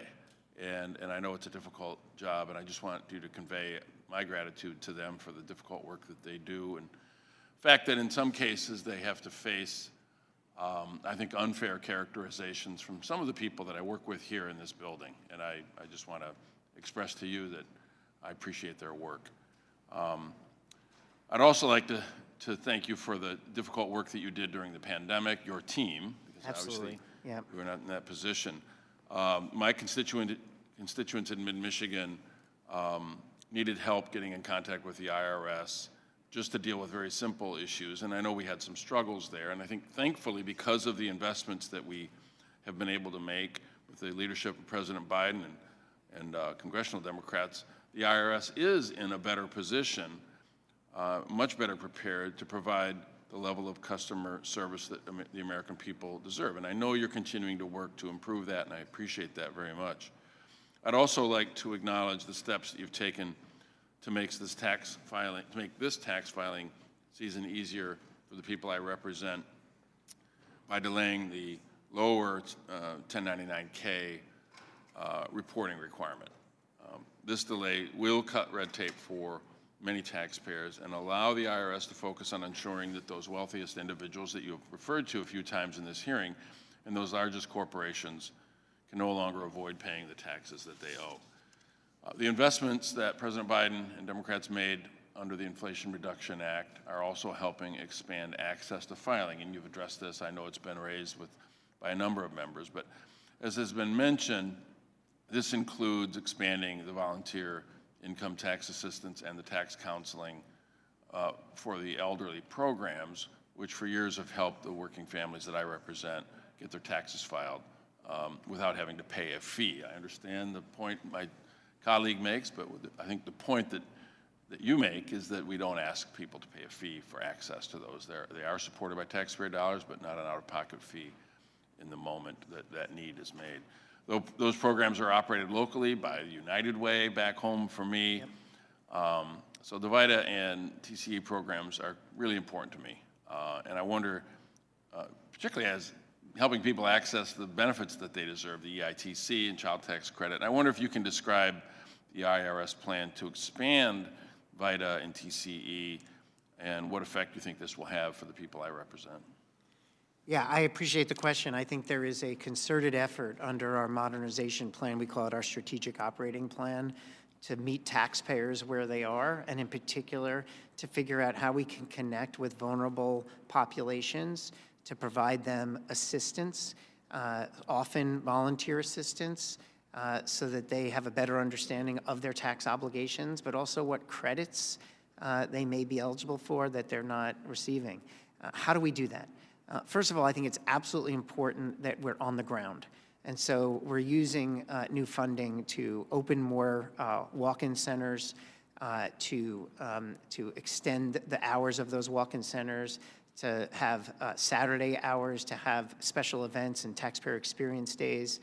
In those moments, we can really promote with other local leaders the presence of this opportunity to have a volunteer, and then other tax preparers to know that they can volunteer and be a part of our cadre of volunteers that are doing such important work. I mentioned earlier in the hearing, I participated in one such local event in Baltimore, Maryland, where you had local leaders, taxpayers, volunteers, all talking about the role of these VITA and TCE individuals in that organization and the impact that it's having. And we had taxpayers stand up and tell their stories and how life-changing it was to get the help. And we need to do more of that. Local news was there covering it. That means that we're getting more visibility into these services. Simple things that we can do, like just, for example, we recently created a new page on our website called Free Help, where we're trying to highlight and make it as easy as possible for taxpayers to learn more about these clinics and these volunteers. So there's a big investment and push to reach out to communities and make sure that the IRS is there. And I also mentioned protecting from scams, because it's typically, what's so heartbreaking about these scams and schemes is it's very often the vulnerable population that are exploited. Those that get that phone call from someone pretending to be the IRS, and they don't have an accountant to call to look into it, and they're scared. And I want an IRS that can be there for them to help them understand that this is a scam, and you need to be protected from it, and we want to be there to do that. Well, thank you, Commissioner. I appreciate your testimony. I appreciate the chairman's indulgence. You have a tough job. The people at the IRS all have a difficult job. We have a difficult job too, but at the end of the day, we all work for the same people, and I think we can continue to collaborate on ways to improve our service to them. I think we're all better off. Yeah, and I don't think I've given enough credit in this hearing to the amazing workforce, the IRS, and you mentioned it. The work they did during the pandemic was, I would say for them, they would say it's all in the brochure of being there when taxpayers need them. I think there's a lot of myths about the IRS. One that I learned as soon as I got there, IRS employees care deeply about serving taxpayers. They're passionate about it, and it's inspiring me every day. Thank you. With that, I really appreciate the indulgence. I yield back. Ms. Fishbach. Thank you, Mr. Chair. And Commissioner, thank you for being here today. Just wanted to talk a little bit about a report, and according to a recently released report from the Treasury Inspector General for Tax Administration, there's lots of long titles, entitled Quarterly Snapshot with IRS's IRA Spending through September 30th, 2023. But according to that, the IRS has spent $3.5 billion of the IRA funds. Of the $3.5 billion of IRA funds expended in FY 2023, approximately $1.6 billion occurred in the fourth quarter of FY 2023. This includes approximately $464,000 expended in FY 23 for the direct e-file, and I know that that's been mentioned before, but the e-file return system. Now maybe, so you don't have to look up everything, but what I really want to know is how the IRS is deciding what to spend the money on, and why has only 4.5% of the funds been spent, yet the IRS keeps asking for more money. Yeah, I'm glad. First of all, here's an update. We're at $4.7 billion in spent to date.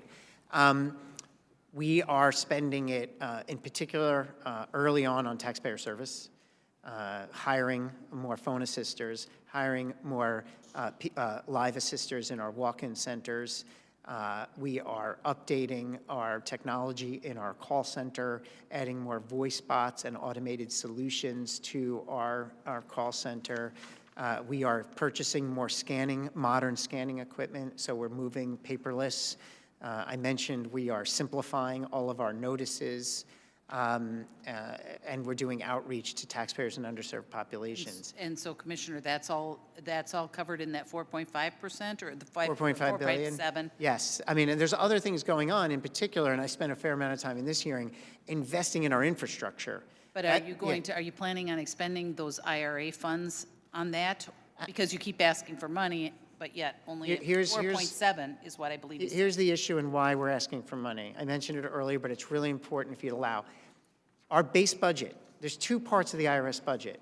We have a base budget to run our day-to-day train schedule, as I like to say, and then the IRA money, which is all about modernization, closing gaps, improving taxpayer services. That base budget is underfunding the cost that it is to run the nation's tax system on a day-to-day basis. But we have to keep the lights on. So we borrow from the modernization fund in order to pay. And when we borrow from the modernization fund to keep our lights on, it means we're not modernizing. We're keeping the lights on, but we're not modernizing. So when I'm asking for more money, what I'm asking for the IRS is fund our base budget. Help us keep the lights on so that we can use those modernization funds to build the tools that taxpayers want. They want a call center that has a callback option. They want a call center that has more voice bot technology so they can get to things done more quickly. They want web functionality that works like their favorite online bank account so that they can do all their transactions with us without having to call. Commissioner, Yeah.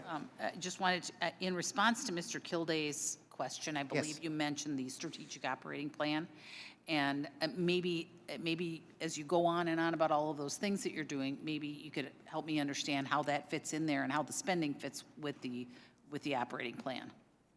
I'm sorry, with the operating plan? You mentioned a strategic operating plan. Yeah, strategic operating plan. Yeah, that lays out what I call our public to-do list.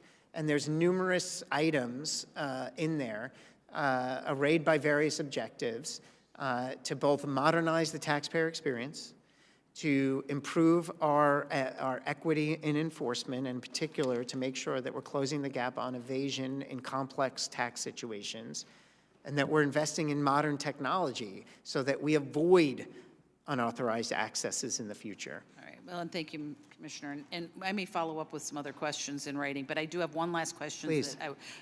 Last year, you responded to a question that I submitted on the record regarding your agency's ability to use the funds that Congress has given you to transition to new technology. Your response noted that the progress the IRS was making with the paperless processing initiative. However, I have recently heard repeatedly from a company that has been trying to find a solution that would allow them to submit thousands of forms electronically instead of submitting these forms in paper copies. Yet, after over a year of trying to work with your agency, they have continued to struggle to make meaningful progress on this issue. And how is the IRS using its funds to proactively transition to a more efficient and technologically advanced system for processing taxpayer information? Because that's not showing. I'll give you the 10-second answer.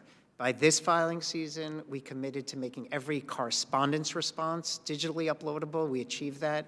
By next filing season, we're moving to the types of returns and forms that your taxpayer is struggling with. We're making the investments to make this a reality. Okay, and we may end up following up with that because given that they have been trying to work with the IRS to make things happen, and it's been very difficult for them. So we may follow up with another letter. But with that, I yield back, Mr. Chair. Thank you, Mr. Winstrup. Thank you, Mr. Chairman, and Ms. Werfel, thank you for being here today. Appreciate it. I'd like to focus my time today on an issue brought to me by constituents who are encountering issues with the employee retention tax credit. I do want to say that over the years, my IRS advocate to my office, they've been outstanding. So I do want to applaud that, always responsive and helpful. I wish we didn't have to call as often as we do, but this is what we're talking about, these issues. But recently I was contacted by a constituent who tells me that their business is really in imminent jeopardy and will close, go out of business if they don't receive the ERTC funds that they had applied for.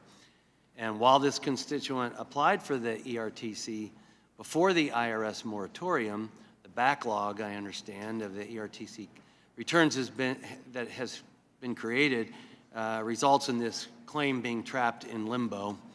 And for him, he sees no end in sight and trying as hard as he can. Another constituent of mine has been waiting nearly 2 years, and yet while the IRS will not process his $14 million ERTC claim, they will process an intent to levy taxes on his business.